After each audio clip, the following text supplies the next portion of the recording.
Welcome to Midnight Whispers, a place where the silence between heartbeats stretches just a little too long. I'm glad you found us, or maybe we found you. Halloween is approaching, and you know what that means. The veil gets thinner, the shadows grow longer, and those stories your grandmother warned you about, they start feeling a little too real. See, the thing about Halloween is that it's not just costumes and candy. It's the one night when something ancient stirs, when doors that should stay locked suddenly creak open. The stories I share here aren't fiction pulled from some writer's imagination. These are real accounts, whispered confessions, things that happen to people just like you. Ordinary folks who thought they were safe until they weren't. So if you were brave enough to stick around, hit that subscribe button and turn on notifications. Trust me, you'll want to know when the next story drops. The night is getting darker now, and I can feel something shifting in the air. So settle in, turn down the lights if you dare, because what I'm about to tell you happened on Halloween night not too different from this one. Story 1. Room 217. I spent Halloween night in room 217 of the Stanley Hotel in 2018, and what I experienced there proved that Stephen King did not need to exaggerate when he wrote The Shining. My name is Daniel Garrett, and I am a maintenance supervisor from Denver. I am not a writer. I am not someone who believes in ghosts or haunted hotels or any of that supernatural nonsense that tourists pay good money to experience. But what happened to me in that room during the worst snowstorm to hit Estes Park in 40 years changed everything I thought I knew about the world and what lingers in the spaces we think are empty. The Stanley Hotel sits on a hill overlooking the town like a massive white wedding cake, beautiful and imposing and somehow wrong in a way I could never quite explain. Built in 1909, the place has history soaked into every floorboard and plaster wall. Stephen King stayed there in room 217 back in 1974, had a nightmare about his son being chased through the halls by a fire hose, and wrote The Shining based on that experience. The hotel has made a fortune off that connection ever since, running ghost tours and paranormal investigations and charging premium prices for the most haunted rooms. I ended up there because of a work conference.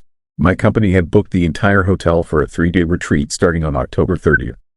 Team-building exercises and motivational speakers and all the corporate theater that wastes everyone this time.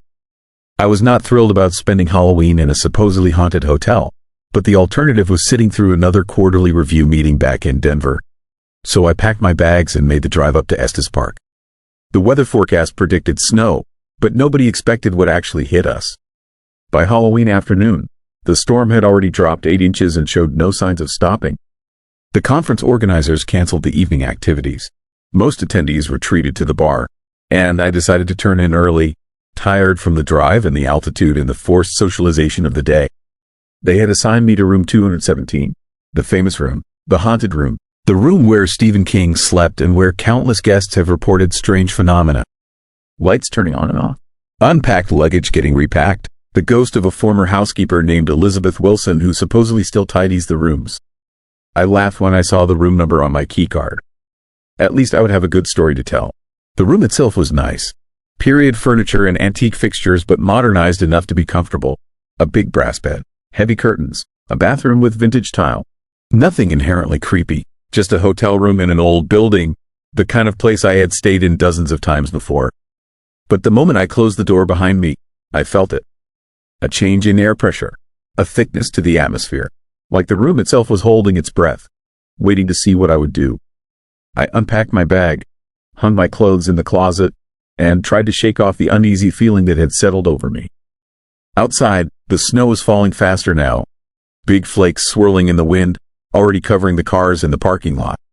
The temperature was dropping. I could feel the old building groaning around me as the storm intensified. I took a shower to wash off the day, standing under hot water that felt good against my tired muscles. When I stepped out and wiped the steam from the mirror, I saw something that made my heart skip. Behind me, reflected in the mirror, the bathroom door was closing. Slowly, deliberately, but when I spun around, the door was wide open, exactly as I had left it. I stood there dripping, staring at the doorway, trying to make sense of what I had just seen. The mirror had shown something that was not actually happening. Or maybe it had shown something that was happening in some other version of reality that existed parallel to mine. Either possibility was equally disturbing. I dried off quickly and got dressed, suddenly not wanting to be naked and vulnerable in that bathroom. The bedroom felt different now, too. Colder. The shadows in the corners seemed darker than they should be. And I could swear I smelled something. Lavender and something chemical. Old-fashioned cleaning products. I tried to distract myself with television, flipping through channels, landing on some Halloween horror movie marathon. But I could not focus. My attention kept drifting to the corners of the room, to the closet door that I was certain had been closed but now stood slightly ajar, to the sense that I was not alone. At midnight, the light started flickering. Not dramatically, just brief stutters in the power, quick enough that I could almost convince myself I was imagining it. But then the lamp on the nightstand went out completely, then came back on, then went out again, and this time when it came back on, I saw her. A woman stood near the closet, older, maybe 60, wearing an old-fashioned black dress and white apron. Her hair was pulled back in a tight bun, her face was pale and expressionless, and she was looking directly at me with eyes that were completely black, no whites visible at all. I sat frozen in the bed, every muscle locked, my mind screaming at my body to move but unable to make anything happen. The woman tilted her head slightly, studying me the way someone might study an interesting insect. Then she turned and walked toward the bathroom. Not glided or floated. Walked. Normal footsteps that I could hear on the hardwood floor. She disappeared through the bathroom doorway and was gone. The lamp flickered one more time and then stayed on. I was alone again, or at least I appeared to be alone. I should have left right then. I should have grabbed my things and run down to the lobby and demanded a different room or checked into the nearest motel in town. But something kept me there. Curiosity, maybe. Or stubbornness. Or the part of my brain that still insisted there had to be a rational explanation for what I was seeing. I got out of bed and checked the bathroom. Empty. Nothing unusual except that same smell of lavender and cleaning chemicals. Stronger now. I checked the closet. My clothes hanging undisturbed. I checked under the bed because some primal instinct told me to, even though I felt ridiculous doing it. Nothing. But when I stood up, I noticed something that made my blood run cold. My suitcase, which I had left open on the luggage rack with clothes still inside, was now closed and zipped. And sitting on top of it, folded neatly, were the clothes I had worn that day. The clothes I had thrown over a chair when I took my shower. Someone, or something, had tidied my room while I was standing right there. The stories about Elizabeth Wilson came rushing back. The housekeeper who had survived an explosion in room 217 back in 1911. The woman who had worked at the hotel until her death and supposedly never left. The spirit that guests reported seeing, always cleaning, always organizing, forever performing the duties she had in life. I had just seen her, and she had just touched my belongings. The temperature in the room dropped further. I could see my breath now, little clouds forming with each exhale. The storm outside had intensified to near whiteout conditions. I could hear the wind howling around the building, rattling the windows, finding every crack and gap in the old structure. And beneath that sound, I heard something else. Footsteps in the hallway outside my door. Multiple sets of footsteps, walking back and forth, pacing. I went to the door and looked through the peephole. The hallway was empty, but the footsteps continued, clear and distinct, passing right by my door. I opened it quickly, thinking I would catch whoever was out there making noise. The hallway was deserted, every door closed, the lights flickering in the same irregular pattern as the lamp in my room.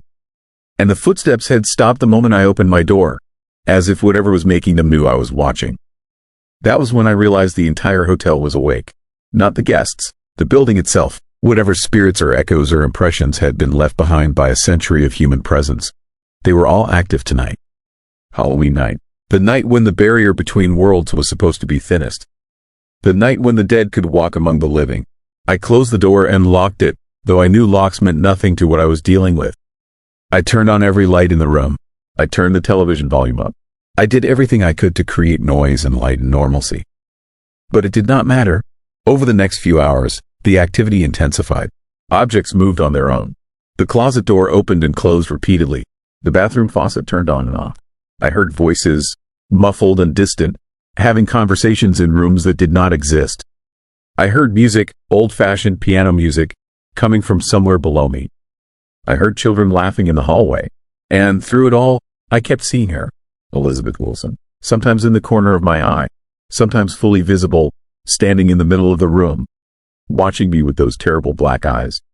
She never spoke, never made any threatening gestures. She just watched and cleaned and performed her eternal duties in a building that would not let her rest. But she was not alone.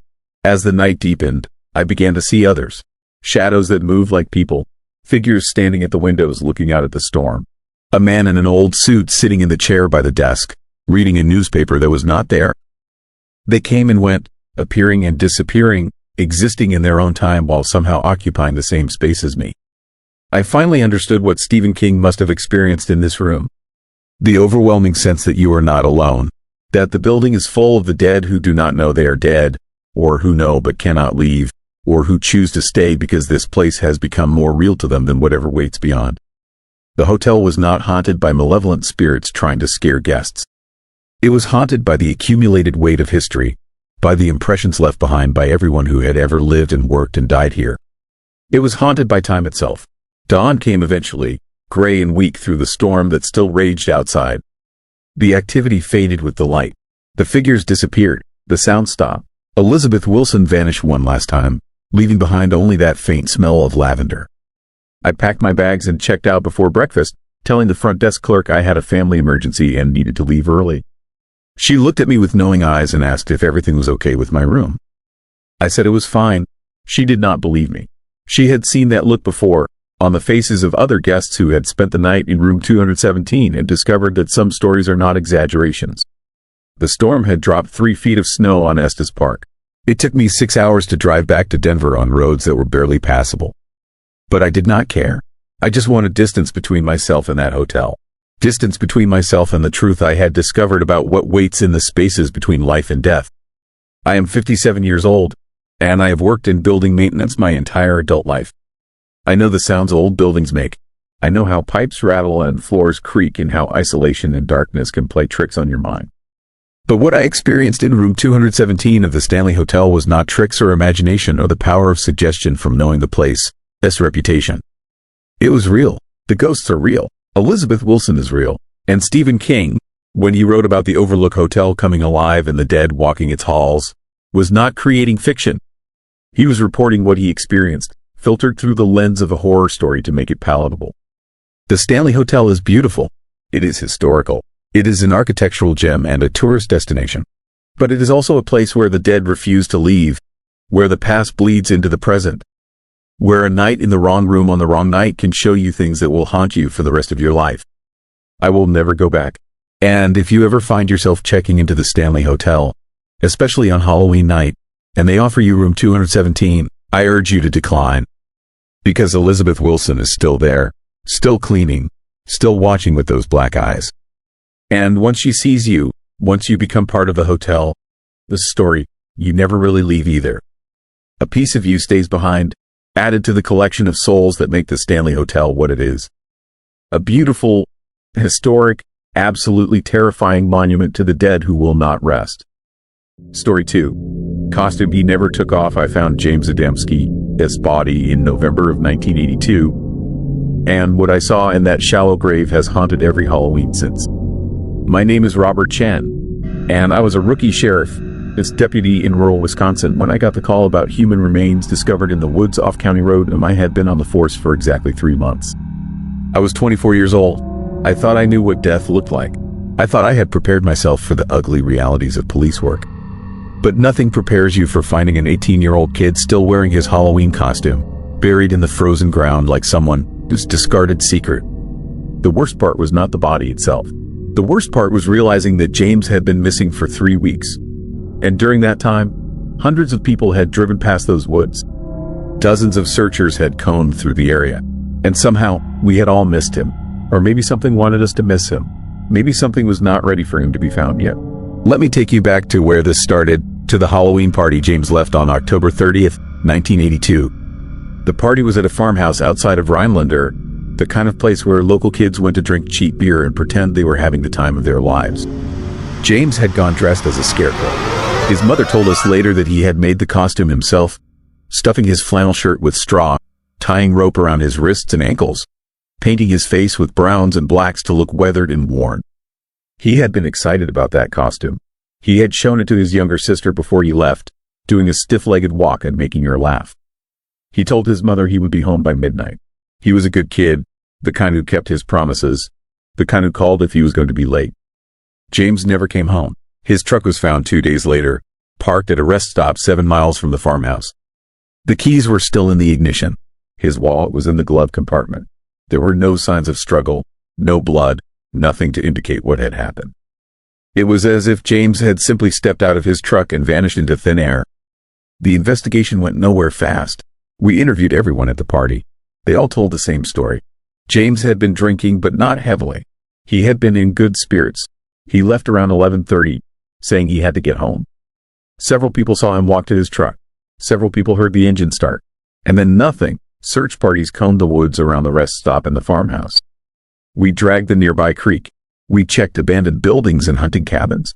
Local volunteers walked grid patterns through the forests, calling James' name until their voices went hoarse. His face was on every telephone pole and store window in 3 counties. 3 weeks passed. The snow came early that year, covering everything in white, making the search nearly impossible. James, his parents aged a decade in those 21 days. His mother stopped sleeping. His father stopped talking. His sister stopped going to school. And I worked double shifts, following leads that went nowhere, watching hope drain from everyone's eyes a little more each day. Then a deer hunter named Earl Hutchins called the station. He had been walking his property line in the woods off County Road M when his dog started going crazy, barking and digging at a spot beneath a cluster of pine trees. Earl investigated and found disturbed earth, recently turned, covered with a thin layer of pine needles and snow. He saw something that looked like fabric.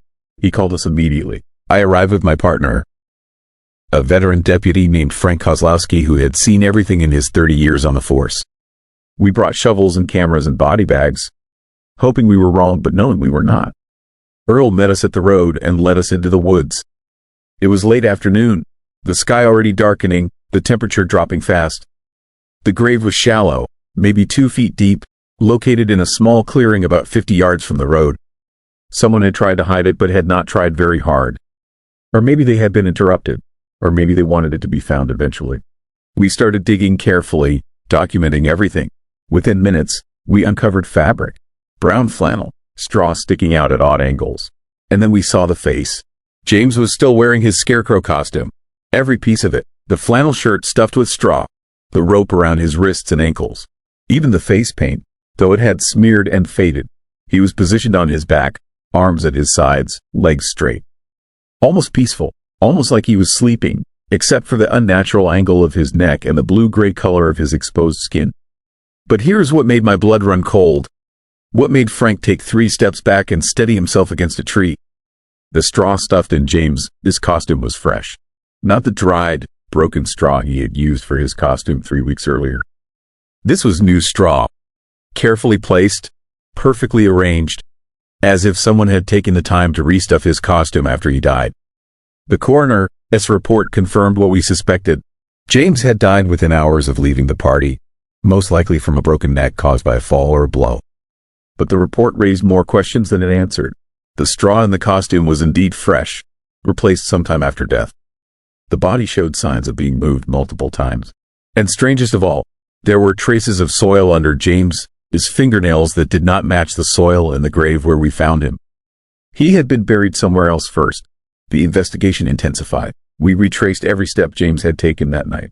We interviewed the party attendees again, pressing harder, looking for inconsistencies.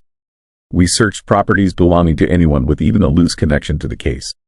We followed tips from psychics and dreamers and people who swore they had seen James' ghost wandering the highways. Nothing made sense. No one had a motive.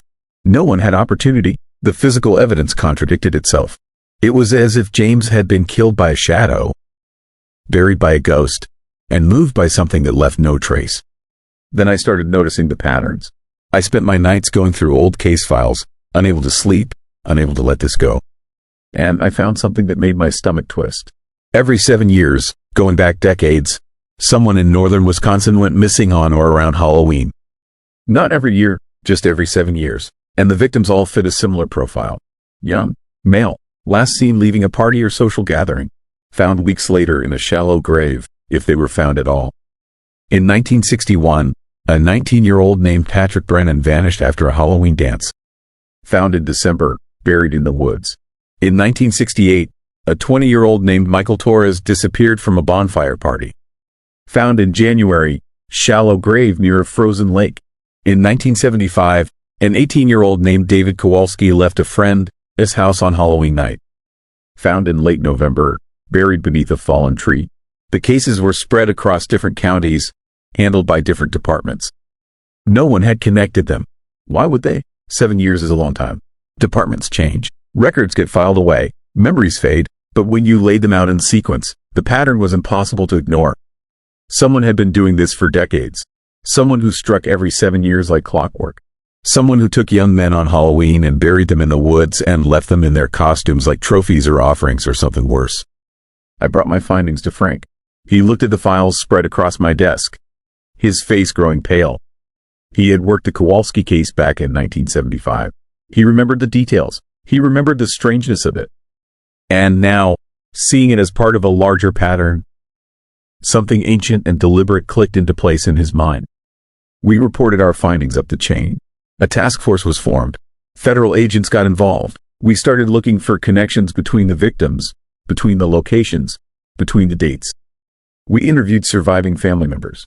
We dug up old evidence from storage.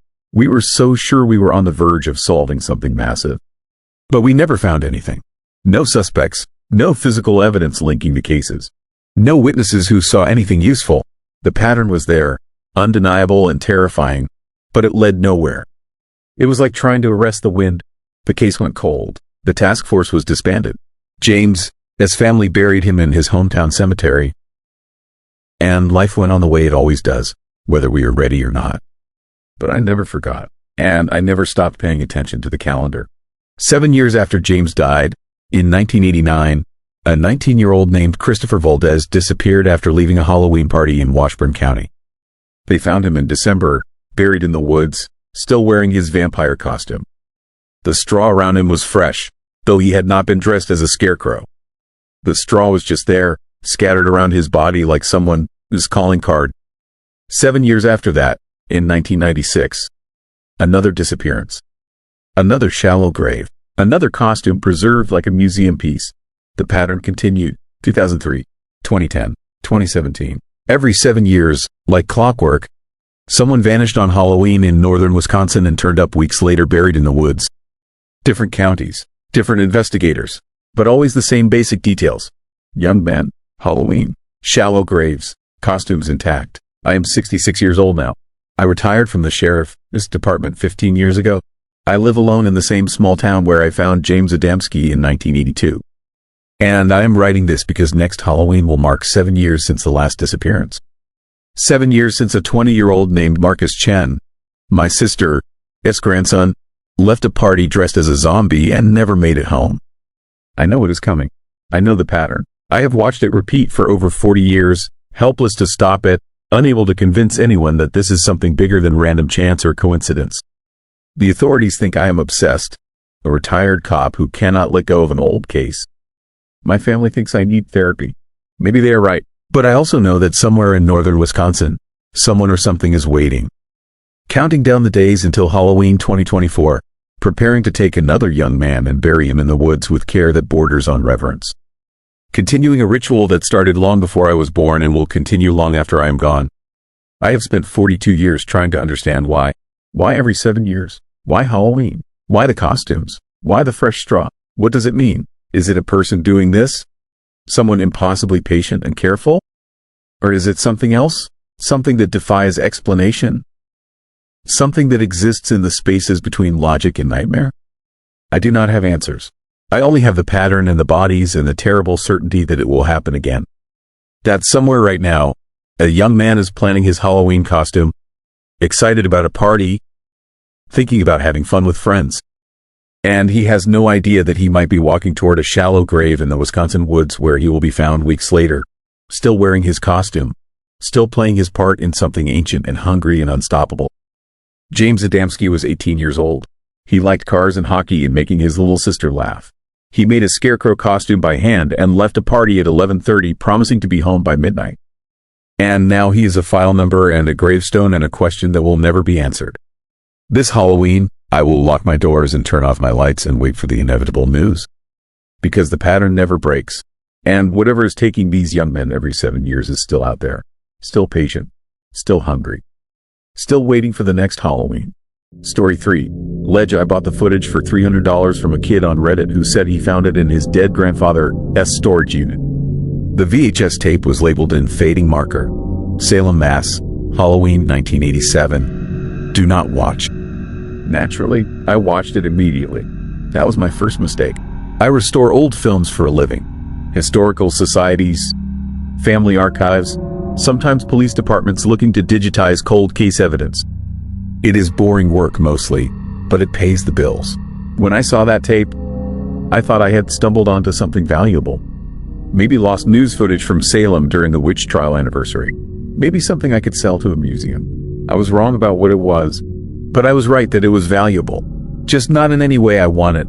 The tape begins with a handheld camera moving through downtown Salem at night. You can see costume tourists everywhere, jack-o'-lanterns glowing on doorsteps, fake cobwebs stretched across colonial buildings. The cameraman is breathing hard, walking fast, pushing through the Halloween crowds. He keeps looking over his shoulder.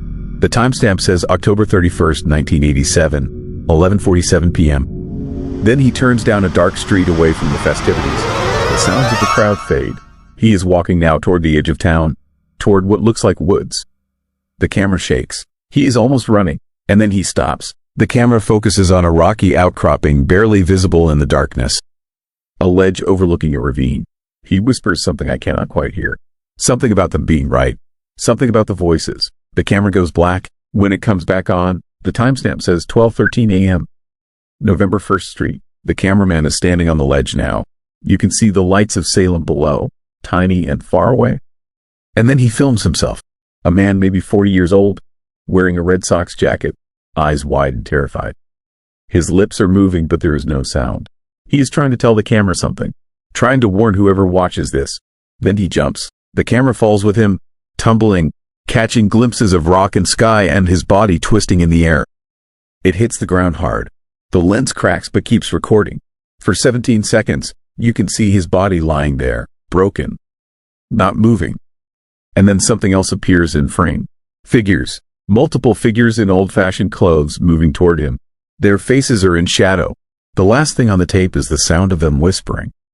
All of them, whispering the same word over and over.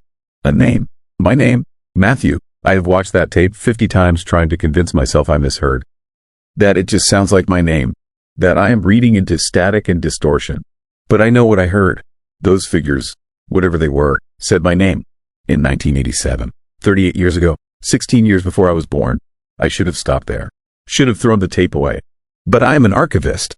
I research. I investigate. I find answers. So I started digging into the location. The ledge in the video. It did not take long to identify. Proctor's Ledge in Salem, Massachusetts. The actual execution site of the Salem witch trials. Not Gallows Hill like everyone thinks. Proctor's Ledge. They hanged 19 people there in 1692. Tied nooses around their necks and pushed them off that rocky outcrop to strangle in front of jeering crowds. The site was only officially confirmed in 2016. For over 300 years, people thought the executions happened somewhere else. But historians and researchers finally proved it. Proctor's Ledge, the place where innocent people died screaming their innocence while their neighbors watched and cheered. The place that absorbed more fear and injustice and rage than maybe anywhere else in American history. I found news articles about the man in the video. His name was Richard Pemberton, 42 years old, a school teacher from Boston visiting Salem for Halloween. He jumped from Proctor's Ledge on November 1st, 1987, at approximately 12:15 a.m. No witnesses, no note, no explanation. The police ruled it suicide. His family said he had been acting strange all week, talking about voices, about people calling to him, about deaths that needed pain. But here's what made my hands shake when I read it. Richard Pemberton was a direct descendant of John Proctor, one of the 19 executed in 1692, hanged on that ledge for witchcraft he did not commit. And Richard was the last living male heir of the Proctor line. After he died, the name died with him. No more Proctors. The bloodline ended on the same ledge where it had been cursed 300 years earlier. I should have stopped there too. But I kept digging. I found 6 other suicides at Proctor's Ledge, all on November 1st Street, all between midnight and 1 a.m., all descendants of the executed, Different last names now because of marriages and generations. But when you trace the genealogy back, they all connect to the trials, to the 19 who died there. And all of them, according to family members, talked about voices before they died, about being called, about owing something. The most recent was in 2011. A woman named Jennifer Corey, 36 years old, drove from Portland, Maine, to Salem on Halloween night. Her husband said she had become obsessed with their family tree, had discovered she was related to Martha Corey, one of the executed. Jennifer parked her car downtown and walked to Proctor, as alleged. A jogger found her body the next morning. The police report said she had been whispering when she jumped, whispering names, the names of all 19 executed. I started having dreams after I watched that tape. Not nightmares exactly, more like memories that were not mine. I would be standing in colonial Salem, in the crowd, watching people hang from that ledge. I could smell the fear, hear the prayers, feel the rope fibers rough under my hands. And I would realize I was not just watching, I was participating. I was one of the accusers, one of the ones who pointed fingers and sent innocents to their deaths. I would wake up with my throat raw like I had been screaming or whispering. I could never remember which, and my phone would have searches in the history that I did not remember making. Searches about Salem, about the trials, about Proctor, ledge, about my own genealogy. That is when I found it. My family tree. I had never looked before, never cared much about where I came from. But there it was, 8 generations back. Ann Putnam Jr., one of the main accusers in the Salem witch trials, a 12-year-old girl who claimed to be tormented by witches, who pointed fingers at neighbors and strangers, whose testimony helped hang 19 people. She recanted years later, admitted she had lied, that she had been caught up in hysteria and fear. But by then, the damage was done. The innocent were dead. I am her descendant. Her blood runs in my veins. And according to the genealogy records, I am the last living male heir of her line. Just like Richard Pemberton was the last Proctor. Just like Jennifer Corey was the last Corey. The bloodlines are ending, one by one. The descendants of both the executed and the executioners, all being called to Proctor, ledge, all paying the debt. I tried to tell myself it was coincidence. Tried to ignore the dreams that were getting worse. Tried to explain away the voice I was starting to hear at night. A whisper that sounded like it was coming from inside my own head. A voice that knew my name, that knew my ancestor, that knew what she had done. It was saying I needed to come to Salem, needed to stand on the ledge, needed to finish what was started in 1692. The trials had created a wound in that place, a wound that had festered for over 300 years, and the only way to heal it was blood. The blood of those who spilled innocent blood, the blood of those whose innocence was spilled, all of it returning to the ledge. All of it soaking back into that cursed ground. I started researching protection, old folklore, ways to break curses, salt lines and iron and prayers. I covered my apartment in symbols I found online. Wore a cross my grandmother gave me even though I am not religious. Stopped sleeping because the dreams were unbearable. I would see Ann Putnam, 12 years old, pointing at people and screaming that they were witches. I would see the faces of the condemned, the way they looked at her, the betrayal, the rage. The promise that this would not be forgotten, that this would not go unpunished. 3 nights ago, I woke up standing in my kitchen with my car keys in my hand. I had no memory of getting out of bed, no memory of walking there, but my GPS showed a route planned. Boston to Salem, Massachusetts, 2 hours and 47 minutes. Arrival time, 11:45 p.m., October 31st. Tonight, I deleted the route, threw my keys in a drawer, locked myself in my apartment. But the whispers are constant now. I can hear them over the TV, over music, over everything. 19 voices all speaking at once, all saying the same thing. That it is time, that the bloodlines must end, that the debt must be paid, that I must come to the ledge. I called in sick to work, told my girlfriend I had the flu and could not see her this week. Disconnected my internet so I could not look up anything else about Salem. But it does not matter. The knowledge is already in my head. I know exactly where Proctor, ledge is. I know exactly how to get there. I know that if I stand on that outcropping and look down, I will see where 19 innocent people took their last breaths, where their bodies swung in the wind while crowds threw stones and insults. And I know something else, something that makes this so much worse. This is not about revenge. This is not about the executed punishing the descendants of their accusers. This is about balance, about the universe correcting an injustice. Because I looked into it, really looked. And I found something the other researchers missed. Every person who jumped from Proctor, ledge was the last of their bloodline. the last living descendant. And after they died, strange things stopped happening in Salem. The hauntings connected to their ancestor would cease. The Proctor house stopped having cold spots after Richard died. The Corey property stopped having unexplained sounds after Jennifer died. Each death closed a loop. Each death healed a small part of the wound. The executed are not dragging us there to kill us. They are offering us a choice. We can live with the weight of what our ancestors did. Live with the knowledge that innocent blood stains our family trees. Live with the voices and the dreams and the slowly building madness. Or we can end it. We can stand where they stood. We can feel what they felt. And we can choose to let the bloodline die with us. To erase the name from history the way their lives were erased. It is 9:30 p.m. now. October 31st Street, Halloween. I have been sitting in my apartment for 16 hours trying to convince myself I do not have to go. That I can ignore the voices. That I can live with this. But my hands are shaking. My vision is blurring. And I can see them now even when I am awake. The 19. Standing in my apartment. Not threatening. Not angry. Just waiting. Patient. They have been waiting for 333 years. They can wait a little longer, but I cannot. I cannot live like this. Cannot spend the rest of my life hearing them, dreaming their deaths, feeling the rope around my own neck even though I was not the one who hanged. I have read about inherited trauma, about how violence echoes through generations, about how the sins of the fathers are visited upon the sons. But this is more than psychology. This is something older, something that understands justice in ways we have forgotten. My keys are in my hand now. I do not remember picking them up. My feet are moving toward the door. The GPS is already programmed. 2 hours and 47 minutes to Salem. I will arrive at 11:45 p.m. I will have 30 minutes to walk from my car to Proctor, this ledge. 30 minutes to climb up onto that rocky outcrop. 30 minutes to stand where my ancestor stood and condemned 19 people to death.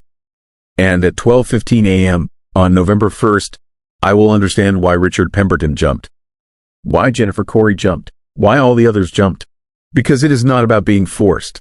It is about finally, after generations of denial and distance, taking responsibility. It is about standing in the place of pain and saying, yes, this happened. Yes, my blood did this. Yes, I carry this weight. And yes, I choose to end it here. I am in my car now. The engine is running. Halloween decorations line the streets of my neighborhood. Kids in costumes running door to door. Parents laughing and taking photos. Normal people living normal lives. They do not hear the voices. Do not feel the pull. Do not carry the weight of something that happened before they were born but refuses to stay dead. The road to Salem is dark. Empty. Like it is just for me. Like it has been waiting. The GPS is counting down. 2 hours and 30 minutes. 2 hours and 15 minutes. The voices are quieter now. Almost peaceful. Like they know I am coming. Like they know I am ready. I keep thinking about Ann Putnam. 12 years old. Caught up in something she could not understand. Making choices that would echo for centuries. Did she know? When she pointed at those people and screamed witch, did she understand what she was doing? Or was she just a child, scared and confused, doing what the adults expected? It does not matter. Intent does not erase consequence. And consequence does not end with death. It ripples outward, touching people who were never born when the stone was thrown into the water. And eventually, it comes back. The ripple returns to its source. The blood returns to the ground. The names end where they began. I am crossing into Massachusetts now. 1 hour and 43 minutes to Salem. The voices are singing now. Old hymns, the kind they sang in 1692. The kind they sang while people hanged. I can see their faces so clearly. Not angry, not vengeful, just tired. So tired of waiting. So ready for this to be over. And I realize I am ready too. Ready to stop fighting. Ready to accept that some debts transcend death. That some wounds need blood to heal. That some stories only end one way. I am the last of the Putnam line. The last chance to close this circle. After me, there will be no more. The name will die. The bloodline will end. And maybe, finally, those 19 souls can rest. The GPS says 32 minutes to destination. I can see the lights of Salem ahead. The Halloween crowd still out, celebrating. They do not know what stands at the edge of their town. What waits on that dark ledge? What has been waiting for 333 years? But I know, and I am almost there. Story 4. Woman who stopped answering her door. The old woman. His scream is the last sound I heard her make. And I've been carrying it with me for 28 years. I'm telling this story now because I saw her house is being torn down next week. The place where it happened. Where 2 stupid 15-year-old kids thought they were being funny on Halloween night, and instead broke something that could never be fixed. I need to confess what we did, what we really did, and what I think happened to Mrs. Brennan after we left her doorstep. My name is Kyle Morrison. In October 1996, I was a sophomore at Lincoln High in Cedar Rapids, Iowa. My best friend was Josh Carver. We'd grown up together. Same street, same schools, same stupid sense of humor that made us think we were hilarious when really we were just cruel. That Halloween, we came up with what we thought was the perfect prank. We were too old to trick or treat normally. Too tall, too obviously teenagers. But we wanted the candy. More than that, we wanted the reactions. The looks on people's faces when they figured out the joke. So we decided to walk on our knees, wear long coats that would drag on the ground and hide our legs, make ourselves look like small children. Then when people answered their doors, we'd stand up, reveal we were actually teenagers, watch them laugh or get annoyed or whatever.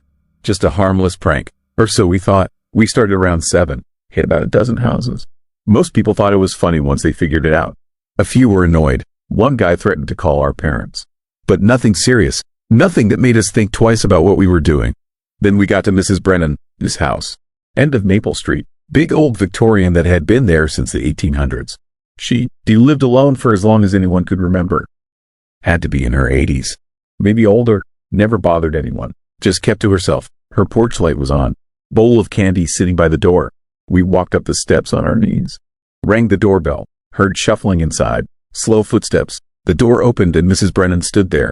Tiny woman, hunched, white hair, thick glasses, holding the candy bowl with shaking hands. She looked down at us, smiled, started to say something about what cute costumes we had. That's when we stood up, both of us, at the same time, going from knee height to our full 6 feet in one smooth motion. Right in front of her face, the smile disappeared. Her eyes went wide. She made a sound. Not quite a gasp, not quite a cry, just this small, broken noise, like something inside her had snapped. Then she screamed. A high, piercing wail that didn't sound human. Didn't sound like it was coming from an old woman's throat. She dropped the candy bowl. It shattered on the porch. She stumbled backward, tripped, fell hard on her hallway floor. We just stood there, frozen, watching her lying on the ground. Not moving, not getting up. Josh grabbed my arm, told me we needed to run, that someone had probably heard the scream, that we'd be in serious trouble if anyone found us here. I wanted to help her, wanted to make sure she was okay, but Josh was already pulling me away. Down the steps, across the lawn, into the darkness. We ran 4 blocks before stopping. Both of us breathing hard. Both of us knowing we screwed up. Really screwed up. This wasn't funny. Wasn't a harmless prank. We hurt someone. Scared someone. Maybe worse. Josh made me promise not to tell anyone. Said it would ruin our lives. That we'd probably get arrested. That Mrs. Brennan would be fine. She'd just gotten scared. Would get up. Would be okay. We just needed to forget it happened. Move on. Never mention it again. I went home. Couldn't sleep. Just lay in bed staring at the ceiling. Seeing Mrs. Brennan's face. Hearing that scream. That broken sound she made right before. Like we shattered something fundamental inside her. The next morning, I rode my bike past her house. The front door was closed. No sign of the broken candy bowl. Everything looked normal. I told myself Josh was right. She was fine. We just scared her.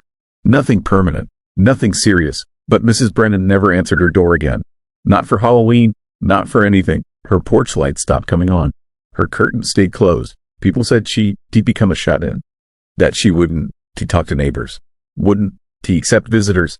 Just stayed inside that big house. Alone.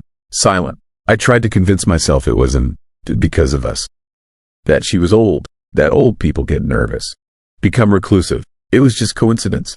Just timing. But I knew better. We'd done something to her. Changed something. Broken something that couldn't be fixed. 3 years later, I was home from college for Thanksgiving. Drove past Mrs. Brennan's house and saw an ambulance. Police cars. Neighbors standing on the sidewalk.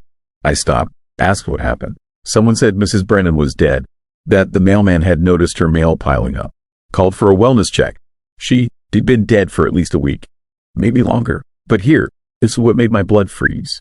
The neighbor said when they found her, she was at the front door. Lying on the floor of her hallway. In the exact same spot where she'd fallen on Halloween 3 years earlier. Like she'd been trying to answer the door.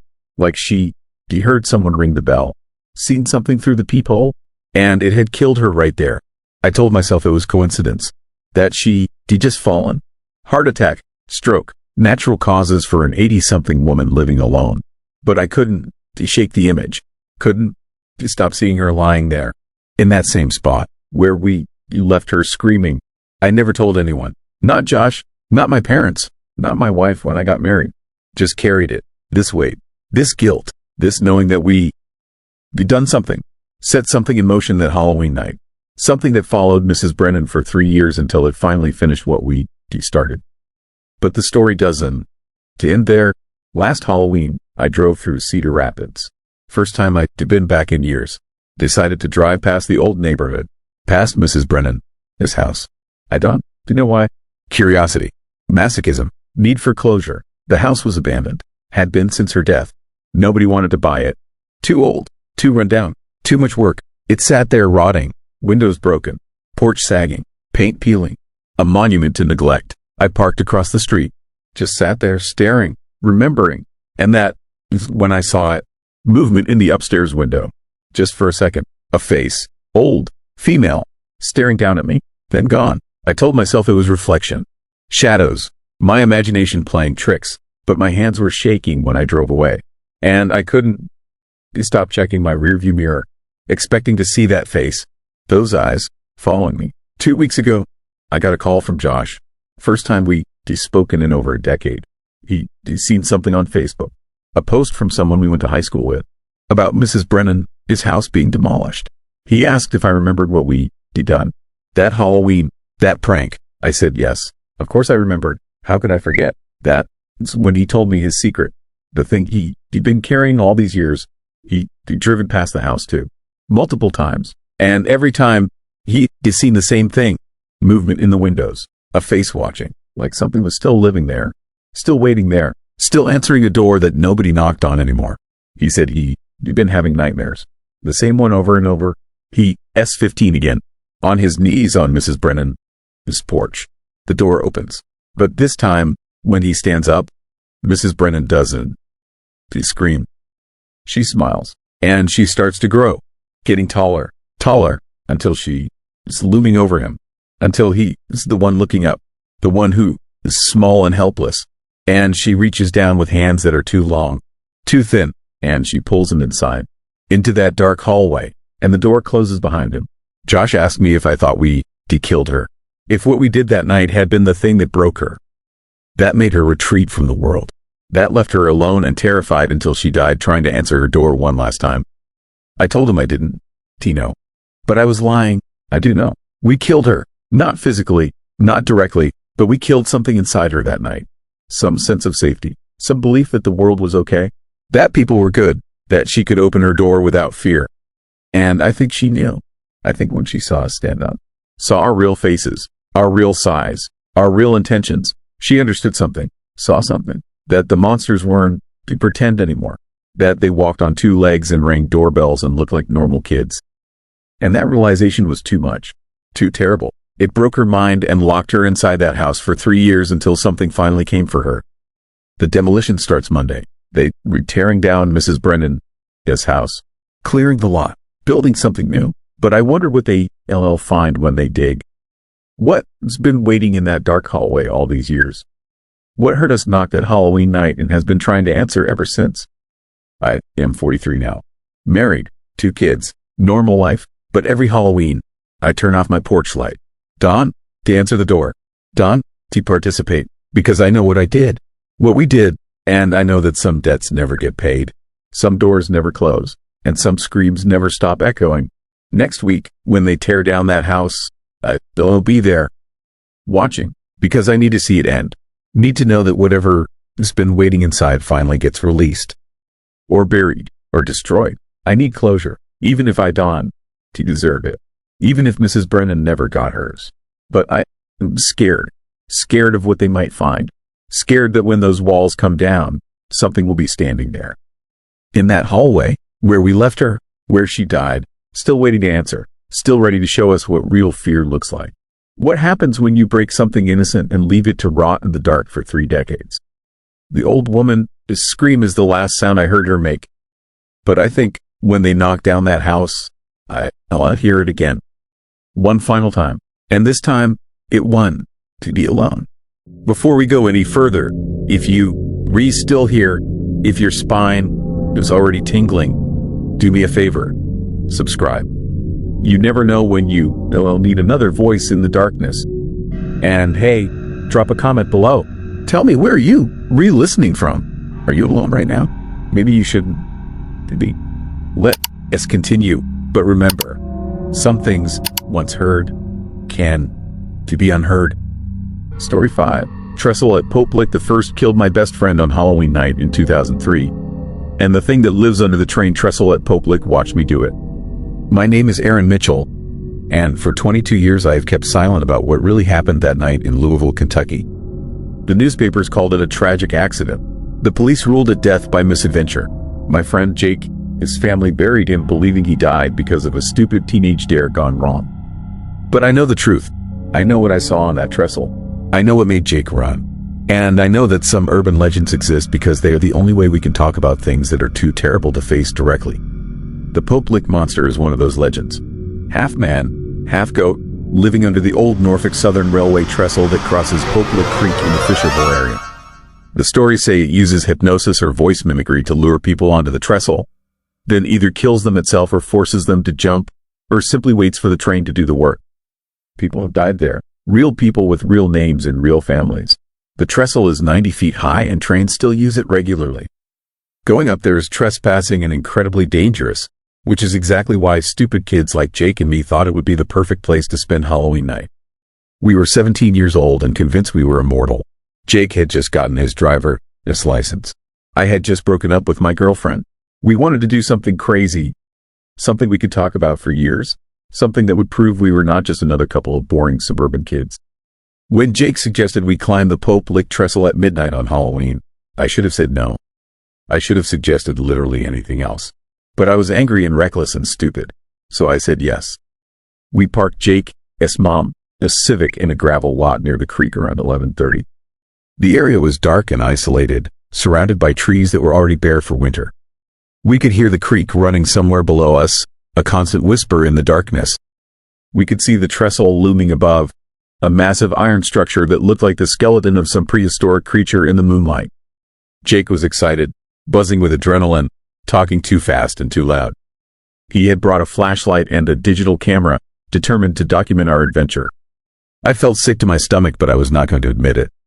We climbed through the fence that was supposed to keep people out and made our way through the woods to the base of the trestle. Up close, the structure was even more imposing.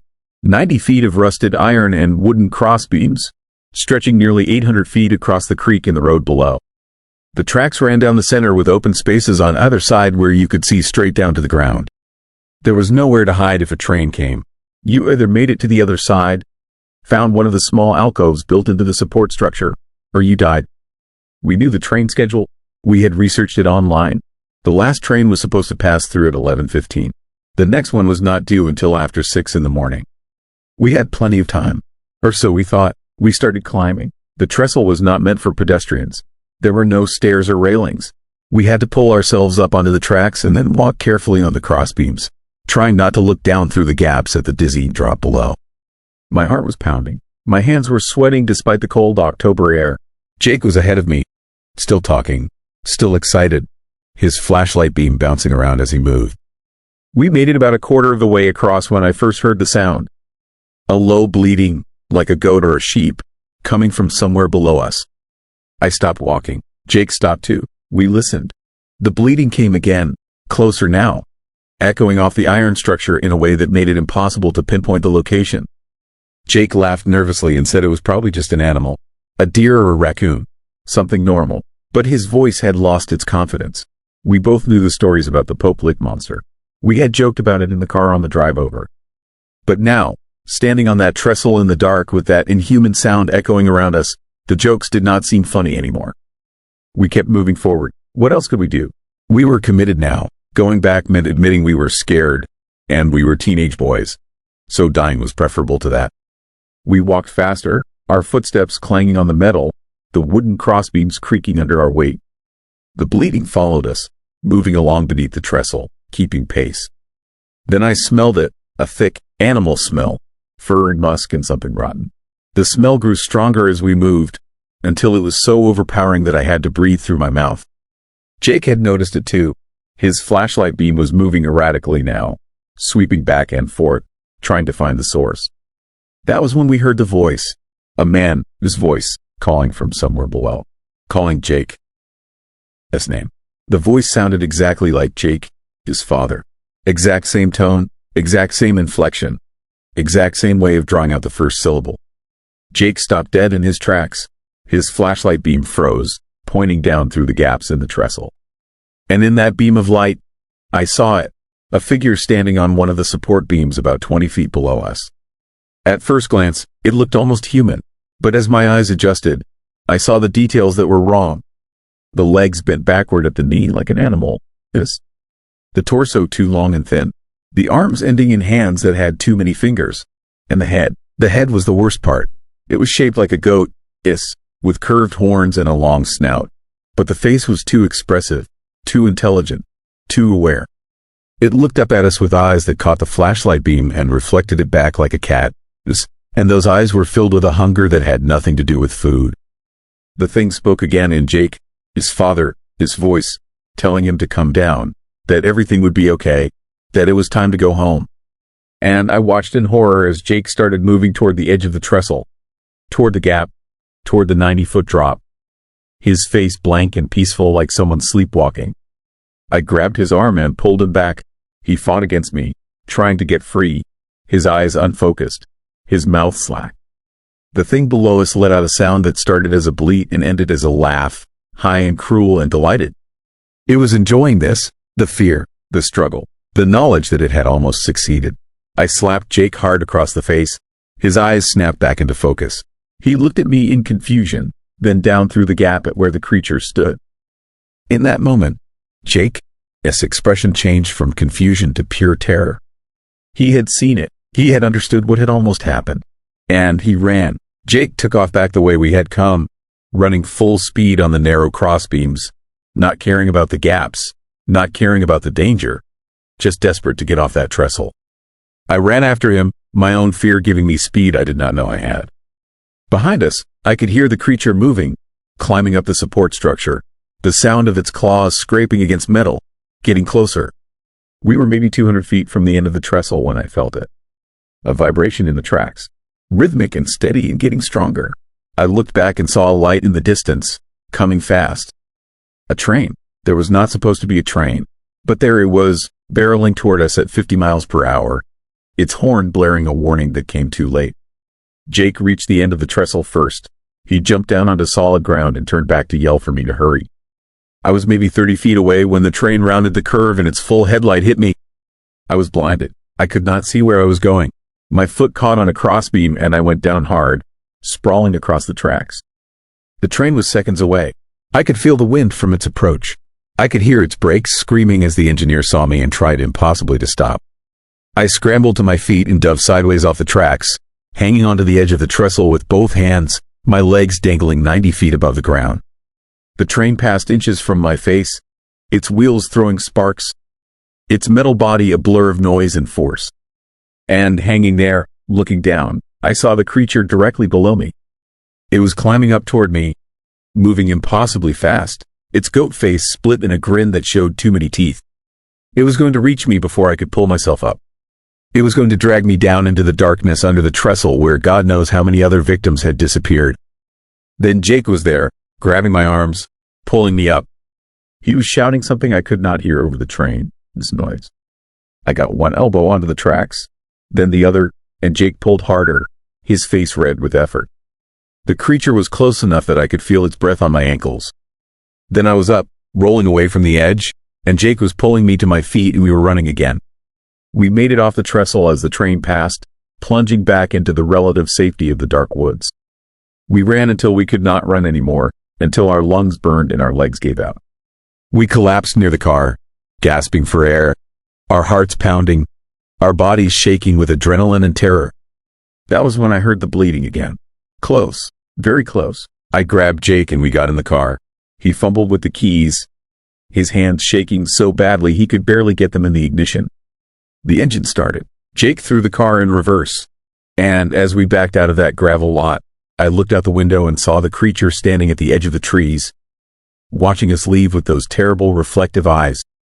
But here's the part one have never told anyone, the part that has eaten at me for 22 years. As we drove away, as the creature faded into the darkness behind us, I saw Jake, his face in the dashboard light. And his expression was not relief or fear or any normal emotion. It was disappointment, like something had been promised to him and then taken away. Jake was different after that night. Quieter, more withdrawn. He stopped hanging out with our friend group. He stopped going to school regularly. His parents thought he was depressed or using drugs. They sent him to therapy. Nothing helped. And 3 months later, on a cold February morning, Jake went back to Popelik Creek alone. They found his body at the base of the trestle. The police said he must have slipped and fallen. His parents said he had been struggling mentally since Halloween. Everyone called it a tragic accident. But I know what really happened. I know that whatever the creature did to Jake that night, whatever it planted in his mind when it called to him in his father's voice, it never fully let go. It kept pulling at him, kept calling him back, until finally Jake gave in and returned to finish what had started. The creature did not need to push him off the trestle. It just needed to wait. Because once it marks you, once it gets inside your head, you are already gone. You just do not know it yet. I am 39 years old now. I have not been back to Louisville since Jake's funeral. I have not told anyone this story because I know how it sounds. Urban legend and teenage stupidity and a tragic accident with nothing supernatural about it. But I know what I saw. I know what lives under that trestle. And I know that Jake is not the only one it has claimed over the years. The Popelik monster is real. It is patient. It is hungry. And it is still there, waiting under that railway trestle for the next group of stupid kids who think urban legends are just stories. Who think they are brave enough to test their courage against something they do not believe exists.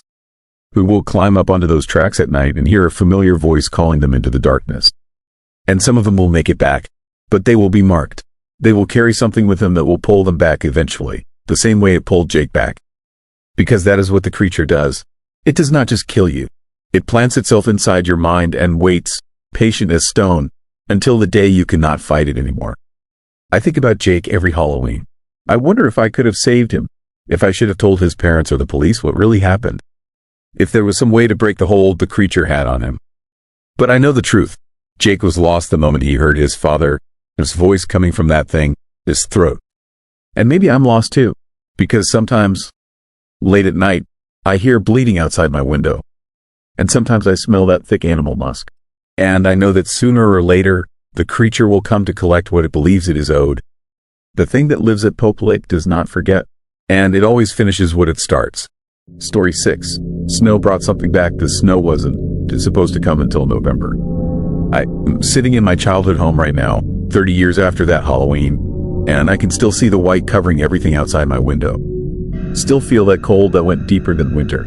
Still hear what moved through the storm that night. And I need you to understand something before I tell you what happened. What I saw. What came back with the snow. Some doors are better left closed. It was October 31st, 1991. I was 12 years old, living in a small town in Minnesota called Briar Falls. Population 2,000. The kind of place where everybody knows your business and nothing exciting ever happens. Until that Halloween, the forecast had called for clear skies, maybe some rain. Instead, we woke up to 8 inches of snow and it was still coming down. Heavy, wet flakes that stuck to everything. By noon, we had almost a foot. Cars were buried, power lines sagging. The whole town looked like someone had thrown a white sheet over it and forgotten to take it off. My mom almost canceled trick-or-treating. Almost. But I begged, pleaded, promised I'd wear my winter coat over my costume and my snow boots and every warm thing I owned. She finally agreed, but only if I stayed on our street.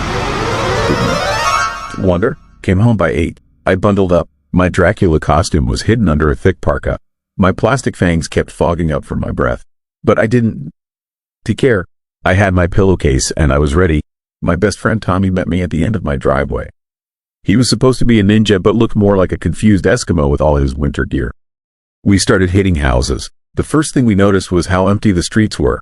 No other kids, no parents trailing behind with flashlights.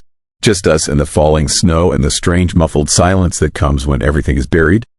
Our footsteps didn't make sound. Just soft crunching that died immediately in the heavy air. But the candy haul was incredible. Every house we visited, the people looked relieved to see us, like they bought all this candy and thought nobody would come. They dumped handfuls into our pillowcases. Full-size candy bars, entire bags of fun-sized treats. By the fourth house, our bags were already half full. Tommy wanted to venture off our street, head toward the old neighborhood on the east side where the bigger houses were, where the rich families gave out the good stuff. I hesitated. I promised my mom. But the snow was coming down harder and I figured nobody would know. Nobody was out to see us anyway. We cut through the park. The playground equipment looked alien under all that white. Swings hanging motionless, slide buried. The streetlights were on, but they only made the snow look thicker. Like walking through static, through fog made solid. That's when we first heard it. A sound like wind chimes, distant and musical, but there was no wind.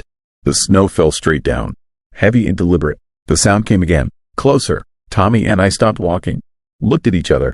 He heard it too. We kept moving, told ourselves it was nothing. Just the snow playing tricks with sound. Just our imaginations working overtime because it was Halloween and we were alone in a storm. But the sound followed us. Those chimes, getting closer, always just behind us, just out of sight. We reached the old neighborhood. The houses here were huge, Victorian style, built in the early 1900s when the town was thriving. Now they were mostly empty, foreclosed or abandoned. Only a few still had families living in them. Most were dark, blank windows like dead eyes staring out at the snow. One house had lights on. The old Carver place. 3 stories of peeling paint and rotting wood. I heard stories about it. Every kid in town had. How old man Carver had died in there 5 years ago. Frozen to death during a blizzard. They didn't find him for 3 days. The story went that he'd been trying to get outside to get help, but the snow had been too deep. The doors frozen shut. He died trying to break through a window. His frozen handprints were supposedly still on the glass. But someone was living there now. We could see lights in the windows. Movement inside. Tommy nudged me, pointed at the porch. There was a bowl of candy sitting on the steps, full to overflowing, like they put out their entire supply knowing nobody would come. We walked up to the porch. Our boots left deep prints in the untouched snow. No other footprints. Nobody else had been here. Tommy reached for the candy bowl. I grabbed his arm. Something felt wrong. The house was too quiet, too still. The lights in the windows didn't flicker, didn't move like normal lights. They just burned, steady and cold. Then we heard the chimes again. Right behind us, we spun around. Standing at the bottom of the porch steps was a figure, tall and thin, wearing what looked like old-fashioned clothes. A long coat, a wide-brimmed hat, all covered in snow. But not the fresh snow that was falling. Old snow, packed and frozen. Like this person had been standing in a storm for days, for years. The figure didn't move, didn't speak, just stood there. And even though I couldn't see a face under that hat, I felt eyes on me, studying me, measuring me. The chimes rang again and I realized they were coming from the figure, from something hanging around its neck. Small bells, tarnished and old. Tommy grabbed the candy bowl and ran. I followed. We crashed through the snow, stumbling, falling, our pillowcases swinging wild. Behind us, I could hear those chimes, keeping pace, never getting closer but never falling behind. Just there, always there. We made it back to the main road. Streetlights bright and normal. The sound of a snowplow in the distance. The chimes stopped. I looked back. Nothing. Just empty snow and dark houses. Tommy was breathing hard. His face was pale. He shoved the candy bowl at me and said he was going home. That Halloween was over. That something was wrong with this storm. With this night. I took the bowl, watched him disappear into the snow. I should have gone home too. Should have listened to that voice screaming in my head that danger was close. But I was 12, and stubborn, and my pillowcase was heavy with candy. I decided to hit a few more houses. Just a few. Then to go home. The next street over was completely dark. No street lights, no house lights, just darkness and falling snow. But I could see shapes, houses, porches, and on several of them, I saw more bowls. More candy, all untouched, all waiting. I moved from house to house, collecting. My pillowcase got heavier, fuller. I'd never gotten this much candy in my life. It felt like winning, like I'd somehow beaten the system. The storm, the fear. I was the only kid brave enough to be out here. The only one who to get this massive haul. That's when I noticed the footprints. They were everywhere now. In the snow between houses, on porches, on sidewalks. But they weren't normal footprints. They were too big, too deep, and they were all going the same direction, towards something, converging. I followed them without thinking, my curiosity overriding my common sense. The prints led to the edge of town, to the old cemetery. The gates were open. The snow inside was trampled, packed down by dozens of feet, hundreds maybe, all leading deeper into the graveyard. The chimes started again, all around me, not just one set, many, coming from inside the cemetery, getting louder. I should have run, should have dropped my candy and sprinted home. But I was frozen, literally and figuratively. My feet wouldn't to move. My breath came out in clouds. And I watched. They came out of the snow, not walking through it, coming out of it, like they'd been buried in the white and were finally digging free. Figures in old clothes, covered in ice and frost. Some were dressed like they were from the 1800s, others from the early 1900s. All of them wrong, all of them dead. They moved toward the open gates, toward town, slow and deliberate, each one wearing bells around their neck, chiming with every step. And I understood. This snow had brought them back. This Halloween storm. It had opened something, made the barrier between the living and dead thin enough for them to cross. The figure in the wide-brimmed hat was leading them, the one from the Carver house.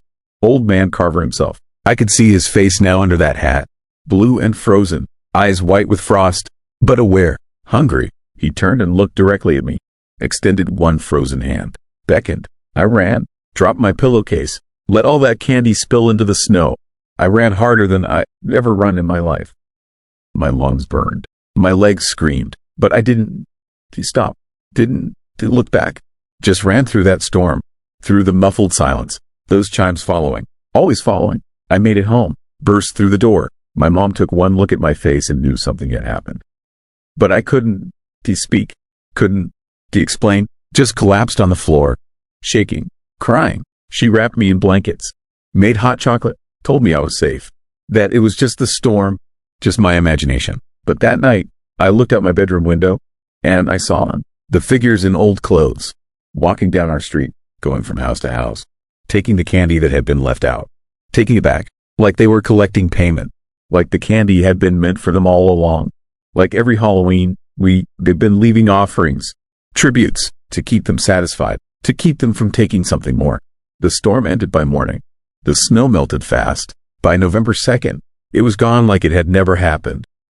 But 12 people in Briar Falls died that Halloween. Heart attacks, strokes, accidents, all people over 60, all people who'd been alive during the town's early days. Like something had come collecting, taking what it was owed. The town tried to forget, blamed it on the storm, on stress, on coincidence. But I knew, I'd seen them, the dead walking, taking back what belonged to them. And they'd never forgotten, never stopped watching, especially on Halloween, especially when it snows, because here, that's what nobody wants to admit, what nobody wants to say out loud. We leave candy out for the kids, but the dead remember when we left it for them. When Halloween was about honoring the departed, about keeping them satisfied, about making sure they stayed buried. And every year, I wonder if the snow will come again, if that door will open, if those frozen figures will walk through my town, through my street, up to my door, looking for what I took that night, looking for payment I never gave. I am 42 now, living in my childhood home, taking care of it after my mom passed. And every Halloween, I put out candy, full bowls, the good stuff, and I leave it all night. Don't care if kids take it. Don't care if it sits untouched, because I'm not leaving it for the kids. I'm leaving it for them. For the ones who walk when the barrier gets thin, when the snow falls on Halloween, when the dead remember they owed something.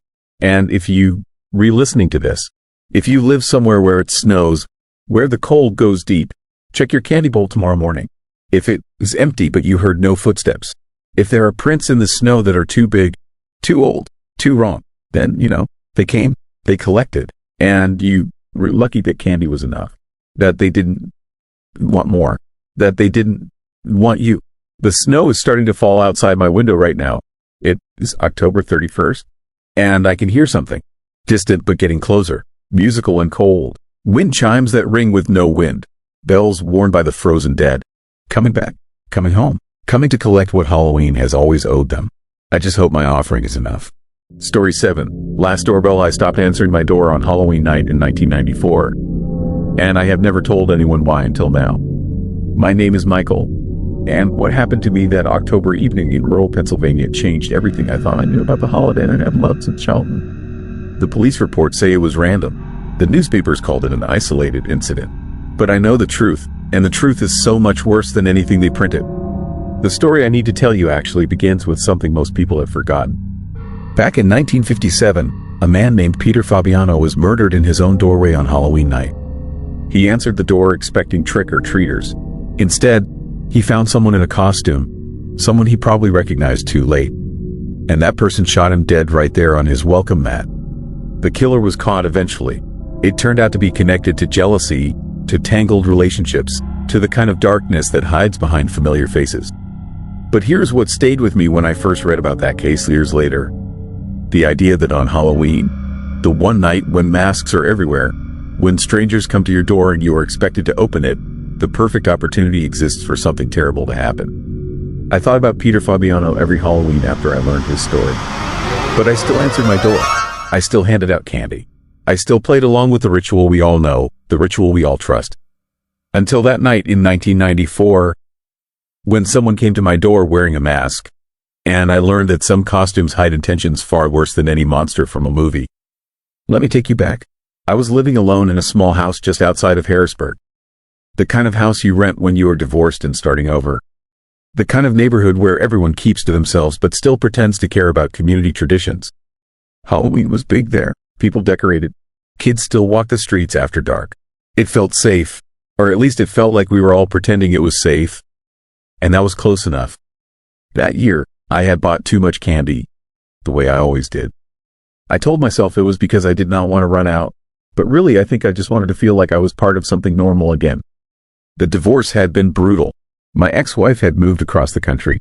My friends had scattered. I was 42 years old and starting my life over in a rented house that smelled like the previous tenant, with cigarettes, no matter how much I cleaned. The sun set early that day, the way it does in late October.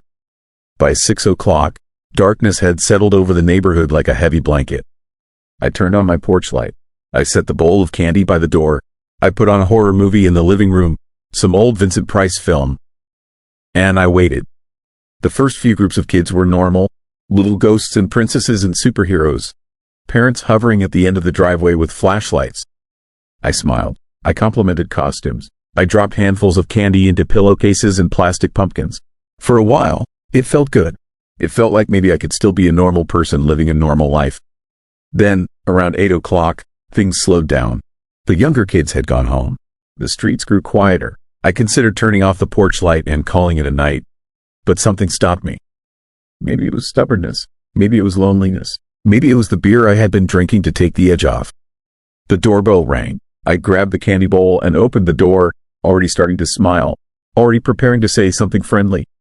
But the words died in my throat. Standing on my porch was a figure in a costume. That part was normal. What was not normal was the costume itself. It was not a store-bought outfit or a clever homemade creation. It was an old-fashioned suit, the kind men wore in the 50s, complete with a thin black tie and a fedora hat. The mask was a blank, flesh-colored rubber face with no expression at all. No smile, no frown, just smooth, empty features that looked almost real in the dim porch light. The figure was tall, taller than me, and completely silent. They held out a pillowcase, waiting. My brain tried to make sense of it. Probably a teenager, I thought. Probably someone trying to be creepy and artistic. This was the kind of thing edgy high school kids did. Pushing boundaries, seeing how uncomfortable they could make adults. I should have just given them candy and closed the door, but something about the stillness of the figure bothered me. They did not move at all. Not a shift of weight, not a turn of the head. They just stood there, pillowcase extended, staring at me through those empty eye holes in that expressionless mask. I dropped a handful of candy into the pillowcase. The figure did not react. They did not say thank you. They did not leave. They just kept standing there, staring. A cold feeling crept up my spine. I forced a laugh that sounded fake even to my own ears. "That is all I have got," I said, knowing it was a lie. The bowl in my hands was still half full. "Happy Halloween." The figure tilted their head slightly, like they were considering something. Then, slowly, they lowered the pillowcase and turned away. They walked down my porch steps and disappeared into the darkness beyond my yard. I watched until I could not see them anymore. Then I shut the door and locked it. My hands were shaking. I told myself I was being ridiculous. It was just a kid in a costume. But the beer had lost its appeal. I turned off the porch light and went to the kitchen to pour the rest of it down the sink. That was when I heard the footsteps on my porch again. I froze, listening. Slow, deliberate footsteps, crossing from one end of the porch to the other, then stopping, right in front of the door. The doorbell did not ring. Instead, there was a soft knock. 3 taps, evenly spaced. I waited. My heart pounded in my chest. I thought about calling out, asking who was there, but something stopped me. Some instinct told me that speaking would be a mistake. The knocking came again. 3 taps, patient, methodical. I moved quietly to the living room window and peered through the curtains. From this angle, I could just barely see the edge of my porch. The figure in the old suit in the blank mask was standing there, facing the door. Waiting. Minutes passed. The figure did not move. I did not move. We stayed like that, locked in some kind of silent standoff, until finally the figure turned and walked away again. This time I watched them go all the way to the street. They turned right and disappeared behind my neighbor's hedge. I spent the next hour sitting in my darkened living room, trying to convince myself that what I felt was paranoia and beer-induced anxiety. But every few minutes, I found myself getting up to check the windows, to make sure the doors were locked, to peer out into the darkness. At 9:30, my phone rang. The sound in the silent house made me jump. I picked it up on the 4th ring. Hello, heavy breathing on the other end. Then a voice, distorted and strange, like someone speaking through a cloth. Did you enjoy your visitors? My blood turned to ice. Who is this? The line went dead. I stood there holding the phone, my mind racing. Was this a prank? Were neighborhood kids messing with me? But something about the voice did not sound young. It sounded deliberate, controlled, adult. I called the police. A dispatcher took my information with the kind of tired patience that suggested this was not the first Halloween prank call they had fielded that night. An officer would drive by, they said. They would keep an eye out. I should keep my doors locked and call back if anything else happened. I hung up and checked the locks again. All secure. I closed all the curtains. I turned off most of the lights except for a small lamp in the living room. Then I sat down and tried to think rationally about what was happening. The Peter Fabiano case kept coming back to me. A man answering his door. A person in a costume. A murder disguised as Halloween mischief. But that was different, I told myself. That was personal. That was about jealousy and revenge. I did not have enemies. I was nobody. I was just a divorced man living alone in a rental house, trying to get through another Halloween. At 10:15, I heard footsteps in my backyard. The sound was unmistakable. Leaves crunching, branches snapping, someone moving slowly through the darkness behind my house. I grabbed a flashlight and a kitchen knife and moved to the back door. Through the window, I could see nothing but darkness and the shapes of trees swaying in the wind. Then I saw movement. A figure passed between 2 trees about 30 feet from the house. The same figure, the same suit, the same blank mask catching a sliver of moonlight. They were circling my house. Fear turned to something else then, something primal. I was not going to sit in my house like a trapped animal while some psychopath played games with me. I unlocked the back door, knife in one hand, flashlight in the other, and stepped outside. The October air was cold and sharp. My breath came out in clouds. I swept the flashlight beam across the yard, illuminating bare trees and fallen leaves and nothing else. The figure was gone. I have called the police, I shouted into the darkness. My voice sounded thin and unconvincing. They are on their way right now. Silence. Then, from somewhere to my left, a sound. A low chuckle. Not threatening, not mocking, just amused, like someone watching a show and finding it entertaining. I spun the flashlight toward the sound but saw nothing. My heart hammered against my ribs. This was wrong. This was all wrong. I backed toward the door, keeping the flashlight moving, scanning the darkness. Something rustled in the bushes near the property line. I aimed the beam there and saw a flash of movement disappearing behind my neighbor's fence. I got back inside and locked the door. My hands were shaking so badly I could barely turn the deadbolt. I checked every window in the house. All locked, all secure. Then I went to the front door to double-check it. That was when I saw the envelope. It was lying on the floor just inside the door, white against the dark wood. Someone had slid it under the door while I was in the backyard. I stared at it for a long moment, afraid to touch it. Finally, I picked it up. It was a regular envelope, unsealed. Inside was a single piece of paper with a message written in neat, careful handwriting. Peter Fabiano opened his door. What will you do? The paper slipped from my fingers. I ran to the phone and dialed 911 again. This time my voice shook as I explained what was happening. This time the dispatcher sounded more concerned. "A unit was already in the area," she said. "They would be there in less than 5 minutes." Those 5 minutes felt like hours. I stood in the hallway with the knife, watching both doors, listening for any sound. My mind raced through possibilities. Was this someone I knew? Someone from work? A former friend of my ex-wife seeking some twisted revenge? Nothing made sense. When I finally heard sirens approaching, relief washed over me. I waited until I saw the red and blue lights flashing through my front windows before I opened the door. 2 officers stood on my porch. They asked me questions. They searched my property with flashlights. They found nothing. No signs of forced entry. No evidence of anyone in my yard. The envelope and the note were bagged as evidence.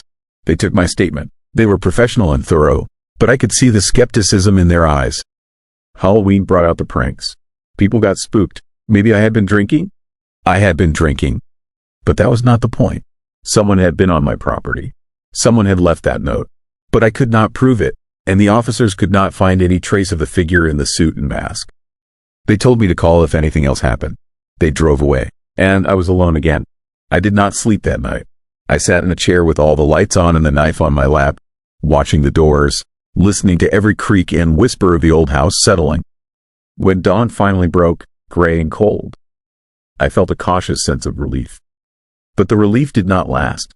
Over the next few days, I learned the truth. It came in pieces: a conversation with a neighbor, an article in the local paper, a detective who came to my door with questions. The figure who visited me that Halloween night had not been random. They had been at other houses too. 3 other houses in the area, all belonging to men who lived alone. The pattern was specific and deliberate. Each man had been divorced within the past 2 years. Each had some connection, however distant, to a woman named Catherine Marsh. Catherine Marsh had been murdered 6 months earlier. Her body had been found in a motel room outside of town. The case remained unsolved. And now, someone was visiting the men in her life, one by one, on Halloween night. Watching them, testing them, seeing how they would react when faced with fear and uncertainty. I had known Catherine, barely. We had worked at the same company years ago. I had spoken to her maybe a dozen times. We were not close. We were not friends. I could not imagine why anyone would connect me to her death. But someone had. Someone who knew about Peter Fabiano. Someone who understood the psychology of Halloween. The vulnerability of opening your door to a stranger in a mask. Someone who was methodical and patient and willing to wait. The detective told me they were investigating all angles. They were looking for connections. They would increase patrols in the neighborhood. I should remain vigilant. If I saw anything suspicious, I should call immediately. But I knew the truth already. The visit had been a test. The figure had wanted to see how I would react.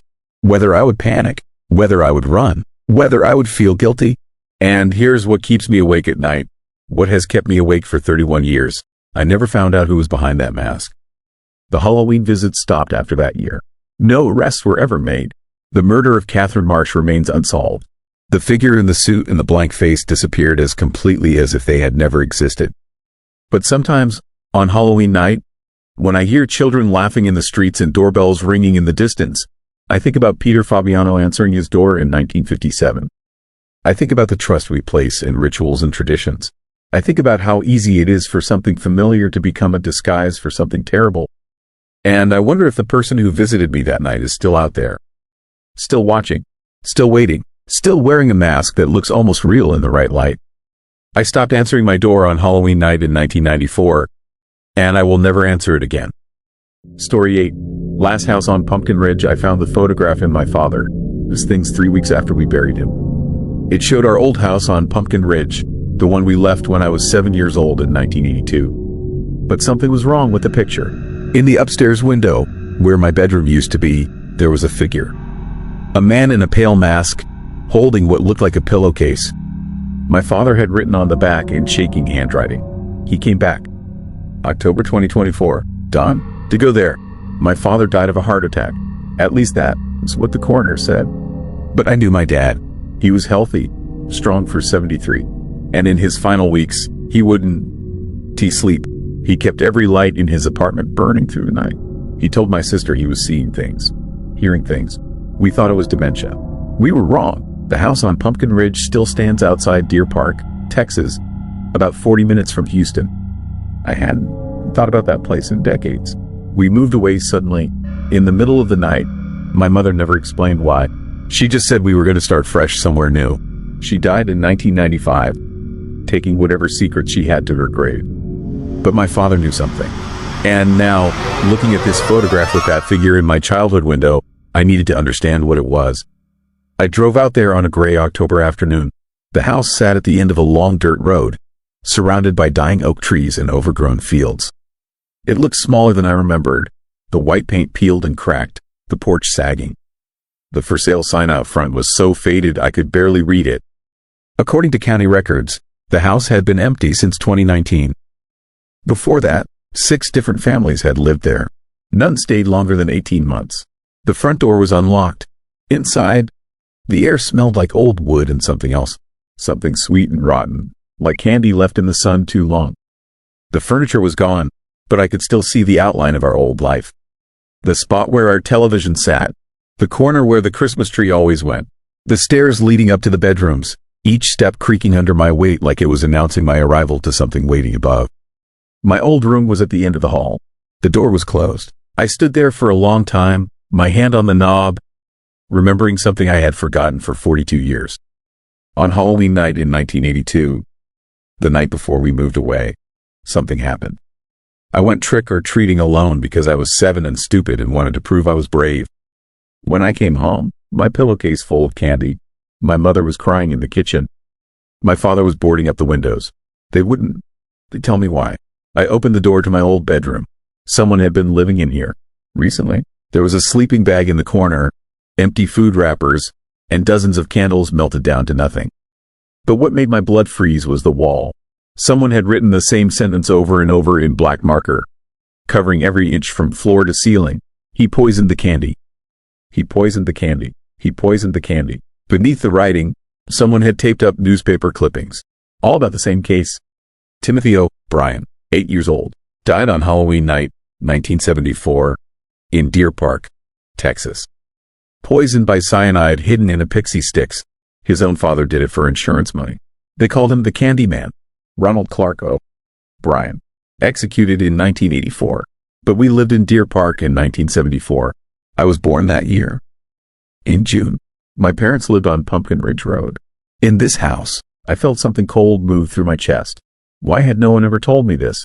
Why had my parents never mentioned that we lived in the same small town where the most notorious Halloween murder in American history occurred? I pulled out my phone and started searching. The O'Brien house had been on Donerail Street, only 3 miles from where I now stood.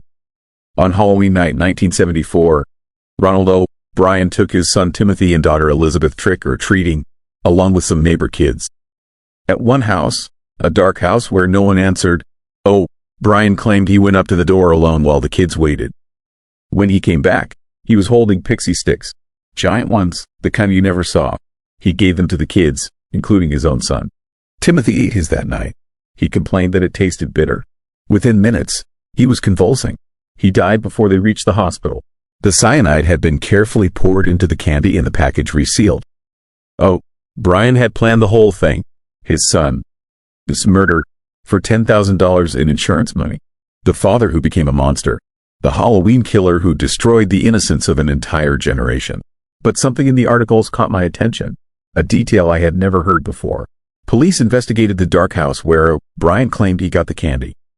It was empty, abandoned. But when they searched it, they found something disturbing. Dozens of open pixie sticks packages in the basement. Someone had been practicing, opening them, pouring something inside, resealing them. The police assumed it was O'Brien who had prepared there, but they could never prove he had access to the house. The owner was listed as James Harker. I felt my stomach drop. Harker was my mother, his maiden name. James Harker was my grandfather. He died in 1973. This house, the one where I now stood, had belonged to his estate. Which meant that house on Donerail Street, the dark house where O'Brien got the poison candy, was also my grandfather's property. My parents had known. They had known all along that the Candyman murder was connected to our family. That is why we left. That is why my mother never spoke about Deer Park. That is why my father couldn't sleep these past few weeks. Because something was coming back. Something that started 50 years ago, in 1974, was returning now. I heard it then, a sound from downstairs, the front door opening, footsteps on the old wood floors, slow, deliberate steps, coming toward the stairs. I moved to the window, the same window from my father's photograph. Outside, the sun was setting. It was October 31st, Halloween. I had lost track of the date. The footsteps reached the stairs.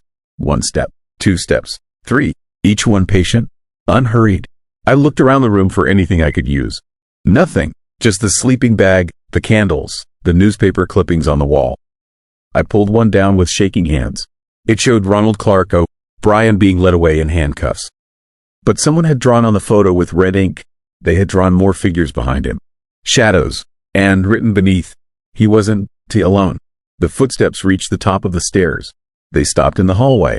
I could hear breathing now, wet and labored. The smell of that sweet rot grew stronger. Like candy, like pixie sticks, my hand found my phone. I pulled up more articles, searching frantically. There had to be something I was missing. Then I found it, an interview from 1984, the year they executed O'Brien. A statement from a psychiatrist who evaluated him. She said O'Brien claimed he had help, that someone gave him the idea, showed him how to do it, told him about the dark house where he could prepare. But O'Brien never named this person. He said only that he had met them on Halloween night, 1973, exactly 1 year before the murder. Met them at an abandoned house on Pumpkin Ridge Road. This house, this house, the year after my grandfather died, the year before I was born. Someone had used this place to plan a child. This murder. And my parents had discovered something, found something here that made them flee in terror. 8 years later, when I was 7 years old, the doorknob to my old bedroom turned. Slowly, the door opened with a long creak. I backed against the window, my phone flashlight shaking in my hand. The light found him in the doorway, a man in coveralls, his face pale and waxy, almost like a mask, but I could see it was real skin. Sagging skin, dead skin. He was holding a pillowcase, orange, with jack-o'-lantern faces printed on it, the kind kids used for trick-or-treating in the 70s and 80s. He raised one finger to his lips, a gesture for silence. Then he reached into the pillowcase and pulled out a giant pixie sticks. The wrapper was faded, yellow with age. He held it out toward me like an offering, like a gift. His mouth moved, forming words, but no sound came out. I could read his lips, though. For the children. I understood then. This wasn't Ronald O'Brien. This was the one who had come before, the one who had practiced in that dark house, who had taught the Candyman his trade. My grandfather's house had been a proving ground for something ancient and patient, something that emerged every few decades to feed on the fear Halloween night created. The figure stepped closer. I could see now that his coveralls were old, from another era. 1950s maybe, and there were others behind him in the hallway. Children, small shapes in outdated costumes, ghost sheets and rubber monster masks from bygone decades. All of them holding pillowcases, all of them silent, waiting. My phone buzzed. A text from my sister. Just found more of Dad's notes. He wrote that something hibernates there, wakes up every 50 years. 1924, 1974. It's 2024. Get out of that house. But it was too late. The man in coveralls was right in front of me now. I could smell the cyanide on him. Bitter almonds mixed with that candy sweetness. He pressed the pixie sticks into my hand.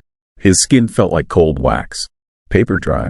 He leaned close to my ear and whispered, the first sound he had made. Your father tried to warn you. But the children are hungry. They've been hungry for 50 years. And you come home. I did the only thing I could. I threw myself backward through the window. The glass exploded around me. I fell into darkness. Branches tearing at me, the ground rushing up. I hit hard. The wind knocked from my lungs. Above me, in my old bedroom window, they stood watching. The man in coveralls, the children with their pillowcases, all of them perfectly still, perfect patience. I ran. I done to remember getting to my car. I done to remember the drive back to Houston. I only remember sitting in my apartment as the sun came up on November 1st, looking at the pixie sticks that was still clutched in my hand. I hadn't dropped it. Somehow, I had carried it with me through the fall, through the run, through everything. The wrapper is sealed, perfect, like it was never opened. But when I hold it up to the light, I can see powder inside. White powder mixed with the colored sugar. And I know what it is. I know what they want me to do with it. It's Halloween night again now. A full year later, October 31st, 2025. Children are trick-or-treating outside my apartment. I can hear them laughing, their parents calling out reminders to say thank you, to stay close. Safe and innocent and trusting. The way Timothy O'Brien was 51 years ago tonight. I am looking at the pixie sticks. The man in coveralls was right. The children are hungry. And they've been waiting so long. 50 years between feedings. My grandfather must have known. My parents discovered his secret and ran.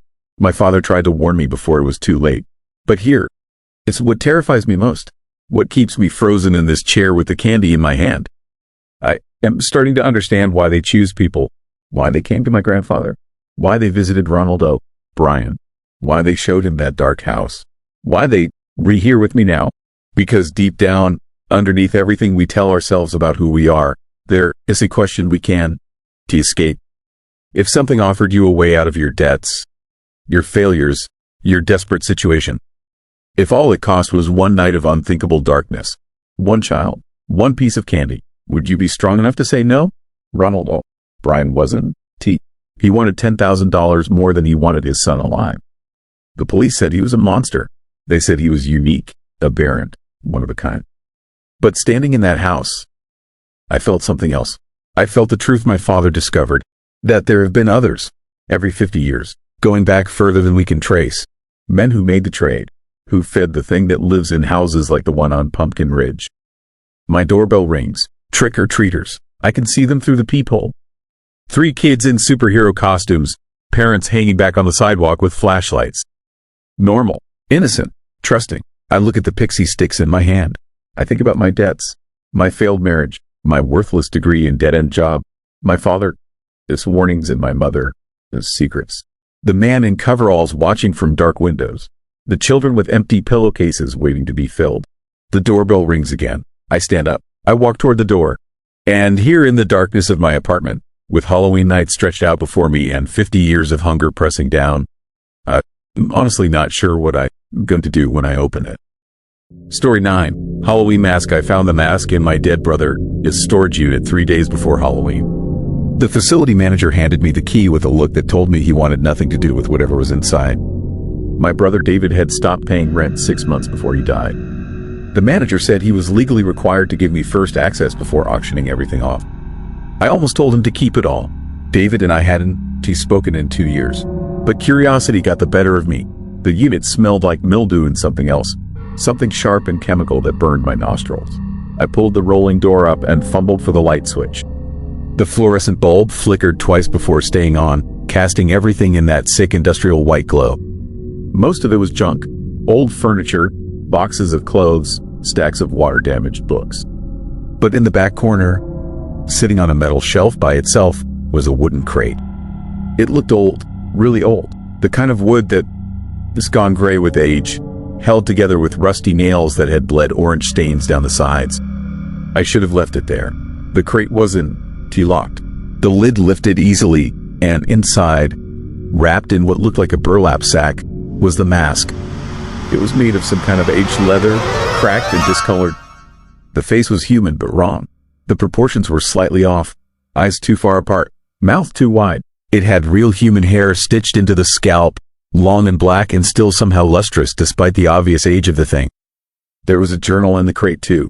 David's handwriting filled the pages, but the entries were scattered and frantic. Most of it was illegible, but certain phrases stood out. It shows you what you've done. The party in '67. He wore it and they all saw. I took both items, the mask and the journal. I told myself it was because I wanted to understand what David had been researching before he died. The truth is, I couldn't stop looking at the mask. Even wrapped up and sitting in my passenger seat, I felt it pulling at my attention. That night, I sat at my kitchen table and read through David's journal more carefully. He'd been obsessed with an incident from 1967. A Halloween party in a suburb about 40 miles from where I now live. A college student named Kenneth Lindstrand had been shot and killed at a costume party. The killer had walked in wearing a mask and shot him point blank in front of 20 witnesses. When the gunshot rang out, people laughed. They thought it was part of the entertainment. A Halloween prank. It took them almost 30 seconds to realize Kenneth was actually dying on the floor. They never caught the killer. The mask he wore was never found. David Its note suggested he believed this mask, the one now sitting on my counter, was that mask. He tracked it through estate sales and private collections, following a trail of strange deaths and disappearances. Every owner of the mask had either died or vanished within weeks of acquiring it. David had owned it for 5 months before his car went off a bridge. The official report said he fell asleep at the wheel. No drugs or alcohol in his system. Just drove straight through a guardrail at 2 a.m. on a road he'd driven 1,000 times. I should have burned the thing right then. Instead, I picked it up. The leather was cool and oddly soft, like skin that had been preserved somehow. As soon as my fingers touched it, I felt something. A vibration. So faint I almost convinced myself I imagined it. But then I felt it again. A pulse. Rhythmic and slow, like a heartbeat. I set it down quickly and stepped back. My hands were shaking. The mask sat on my counter.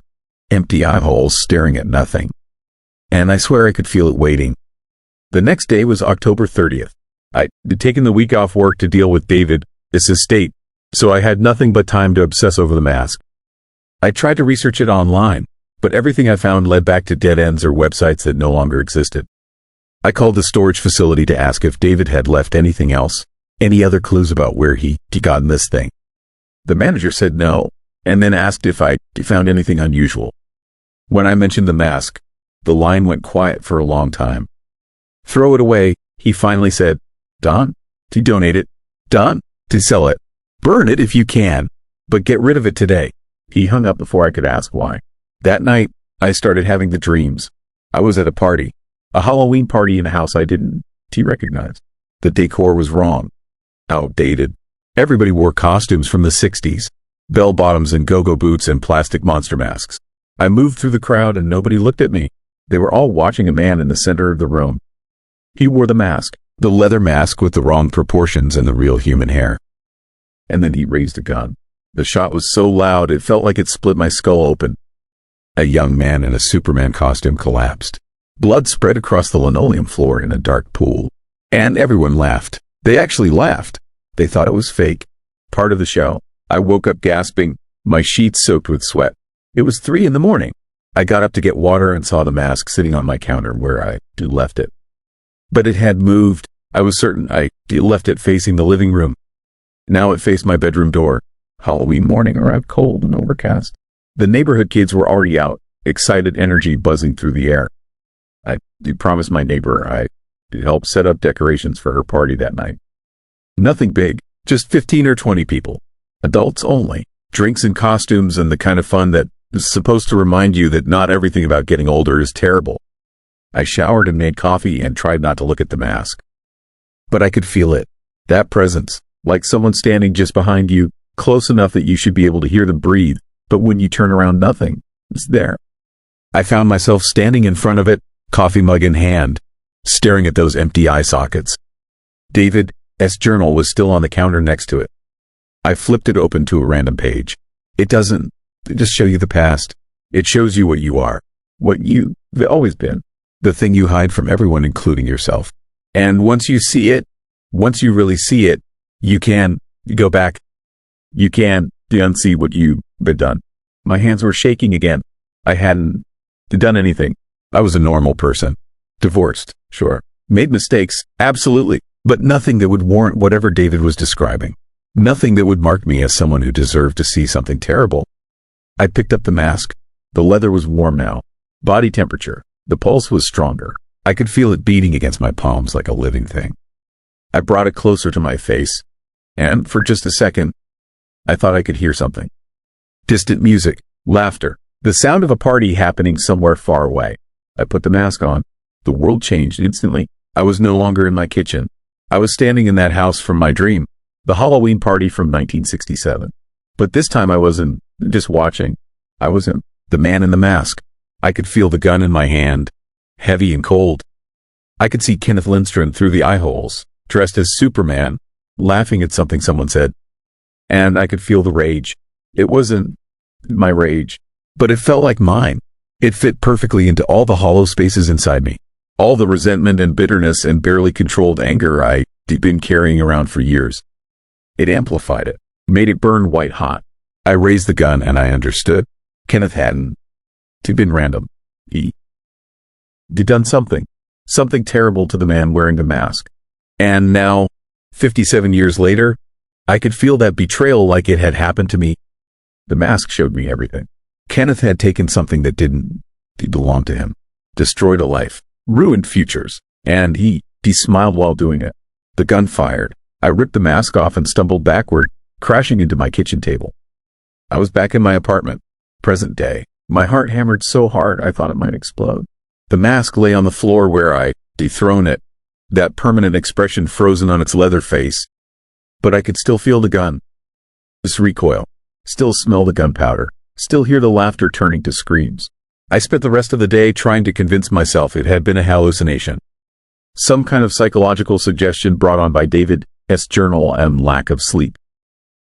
But I knew better. The mask had shown me something real. A memory. Not my memory, but it had felt like mine. Evening came too fast. My neighbor texted asking if I was still coming to help set up. I told her yes. I needed to get out of my apartment, away from the mask, but I couldn't leave it there. What if someone broke in? What if it fell into someone else's hands? I wrapped it in the burlap sack and put it in a backpack. I'd figure out what to do with it later. After the party was exactly what I expected. Adults in half-hearted costumes drinking wine and beer, trying to recapture some sense of fun they'd lost somewhere between their 20s and now. I helped string up orange lights and set out bowls of candy corn that nobody would eat. I tried to smile and make small talk and pretend the backpack sitting by the door wasn't calling to me. Around 9, someone suggested we all share our worst Halloween memories. The kind of story that starts funny but ends uncomfortable. People laughed and shared tales of costume malfunctions and childhood embarrassments. And then someone mentioned the party shooting, the 1967 incident. Kenneth Lundström, can you imagine? A woman in a witch costume said. Everyone just thought it was a prank.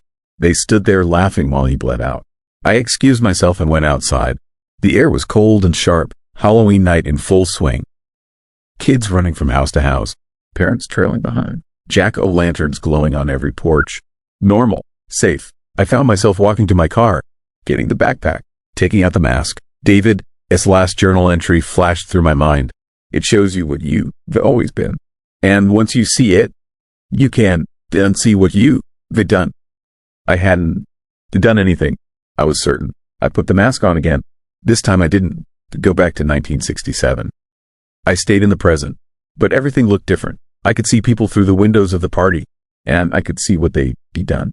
Not with my eyes, with something deeper. I saw infidelities and cruelties and casual violence they inflicted on others. I saw the versions of themselves they hid, the things they'd rather die than admit. And then I saw myself, my own reflection in a car window, wearing the mask, and I understood what David had meant. The mask didn't show you other people's sins. It showed you your own. It made you see yourself the way others saw you, the way you really were beneath the stories you told yourself. And what I saw was worse than I could have imagined. Years of small cruelties, relationships destroyed through selfishness and cowardice, people I hurt and dismissed and forgotten about while they carried the scars forever.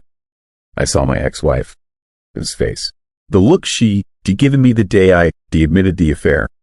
I told myself I was the victim, that she'd driven me to it. But through the mask, I saw the truth. I saw what I'd done to her, the trust I shattered, the years she wasted on me.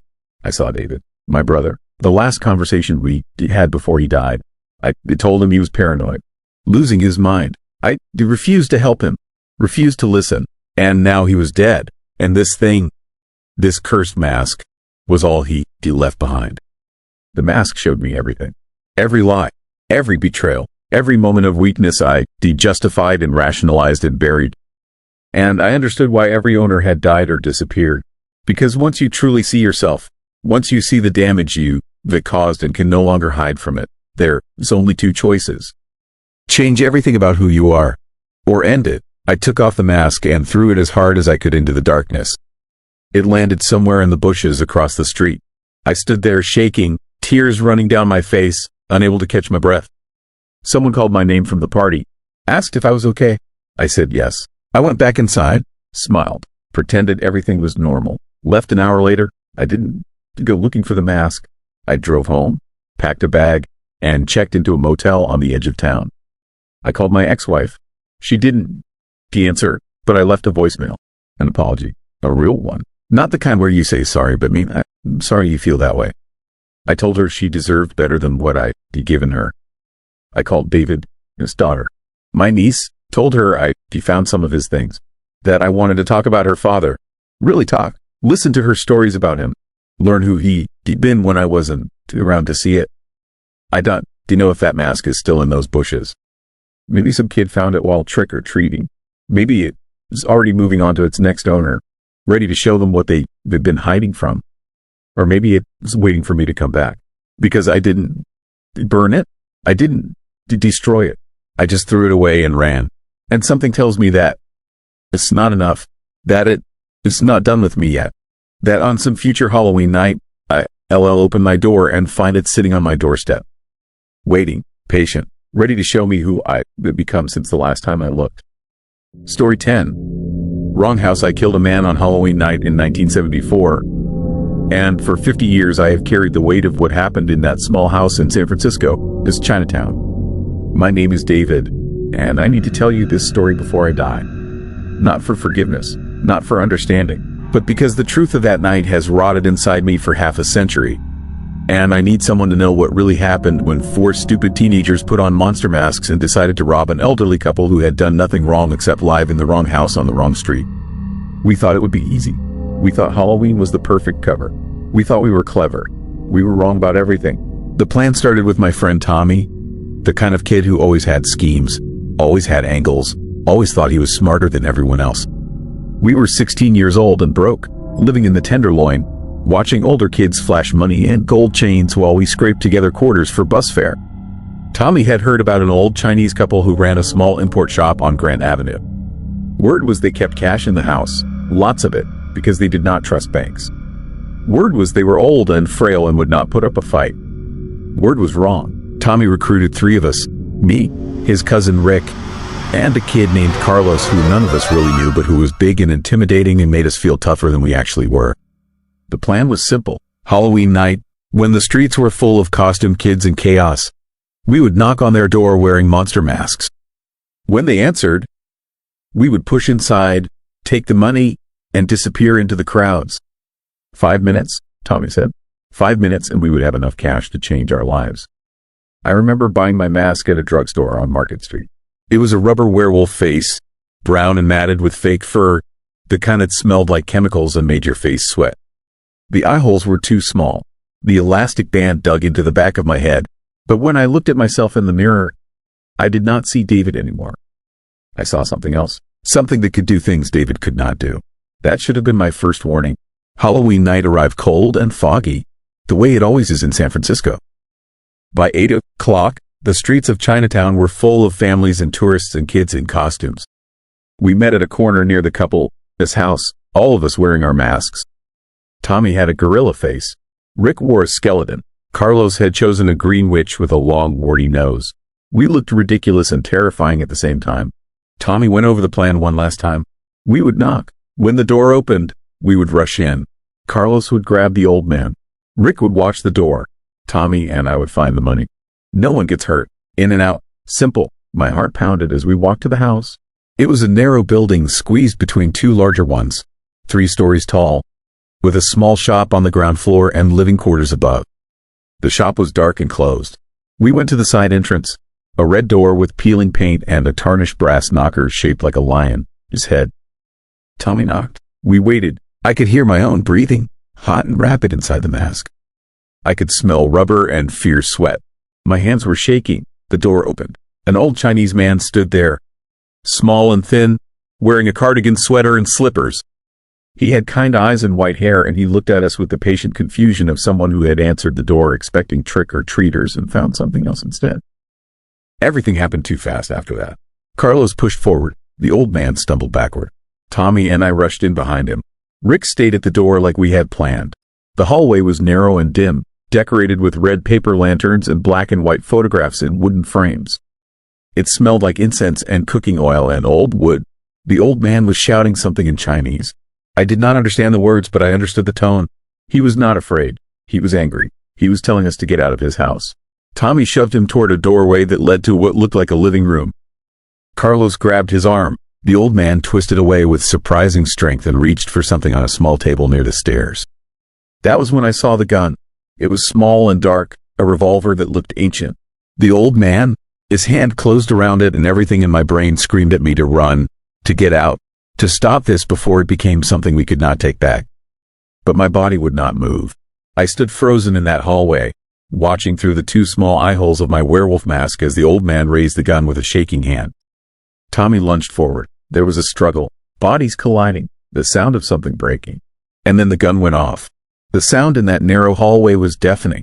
My ears rang. The smell of gunpowder filled the air. For a moment, nobody moved. We all stood there, trying to understand what had just happened. Then Tommy fell. He hit the floor hard, clutching his stomach. Blood spread across his shirt, dark and fast. The gorilla mask had come off, and I could see his face, pale and confused, his eyes wide with shock and pain. He looked up at me like he was waiting for me to fix this, to make it stop, to turn back time and undo everything. The old man stood against the wall, the gun still in his hand, his face frozen in horror. He was saying something over and over in Chinese, his voice breaking. I understood later that he was apologizing, that he thought we were going to kill him, that he was defending his home and his wife, who I now heard crying somewhere upstairs. Carlos ran, just turned and bolted out the door. Rick was already gone. And I stood there, looking at Tommy bleeding on the floor, and I knew he was going to die. I knew we had done this. We had come into this house with our stupid masks and our stupid plan, and we had destroyed everything. I should have stayed. I should have called for help. I should have taken responsibility for what we had done. Instead, I ran. I ran out into the foggy Halloween night with my werewolf mask still on, pushing through crowds of families and children, my chest heaving, my mind screaming. I ran until my lungs burned and my legs gave out. I ripped off the mask and threw it into a dumpster behind a restaurant. I threw up in an alley, and then I walked home in the cold, trying to look normal, trying to be invisible. Tommy died in that hallway. I found out the next day from whispers and rumors that spread through the neighborhood like wildfire. The old man had called the police immediately. He had tried to stop the bleeding. He had begged Tommy to hold on. But it was too late. The police called it a justifiable homicide. An elderly man defending his home against armed robbery. The gun was legal. The shooting was ruled self-defense. They were looking for the other teenagers, but we had worn masks and gloves and nobody could identify us. Carlos moved to Los Angeles 2 weeks later. Rick's family sent him to live with relatives in Sacramento. And I stayed in San Francisco, carrying the secret, watching the old man, his shop stay closed for months before finally reopening. I saw the old man once after that night, maybe 6 months later. I was walking through Chinatown and I saw him through the window of his shop, arranging jade figurines on a shelf. He moved slowly, like someone much older than he had been. His hands shook, and I knew that what we had done to him that night had broken something inside him that would never heal. But here's what I have never told anyone, what has haunted me every Halloween for 50 years. We went to the wrong house. I found out years later, through a conversation I overheard in a bar, through pieces of information that came together like a terrible puzzle.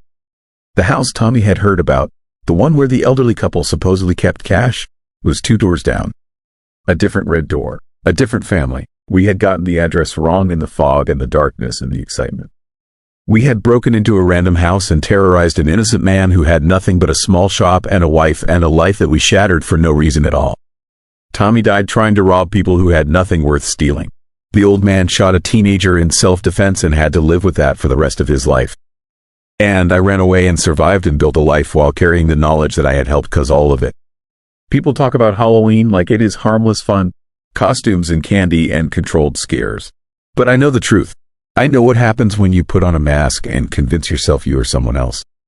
I know how easy it is to become a monster when nobody can see your face. The old man died in 1989. I read his obituary in the paper. His name was Henry Zhao.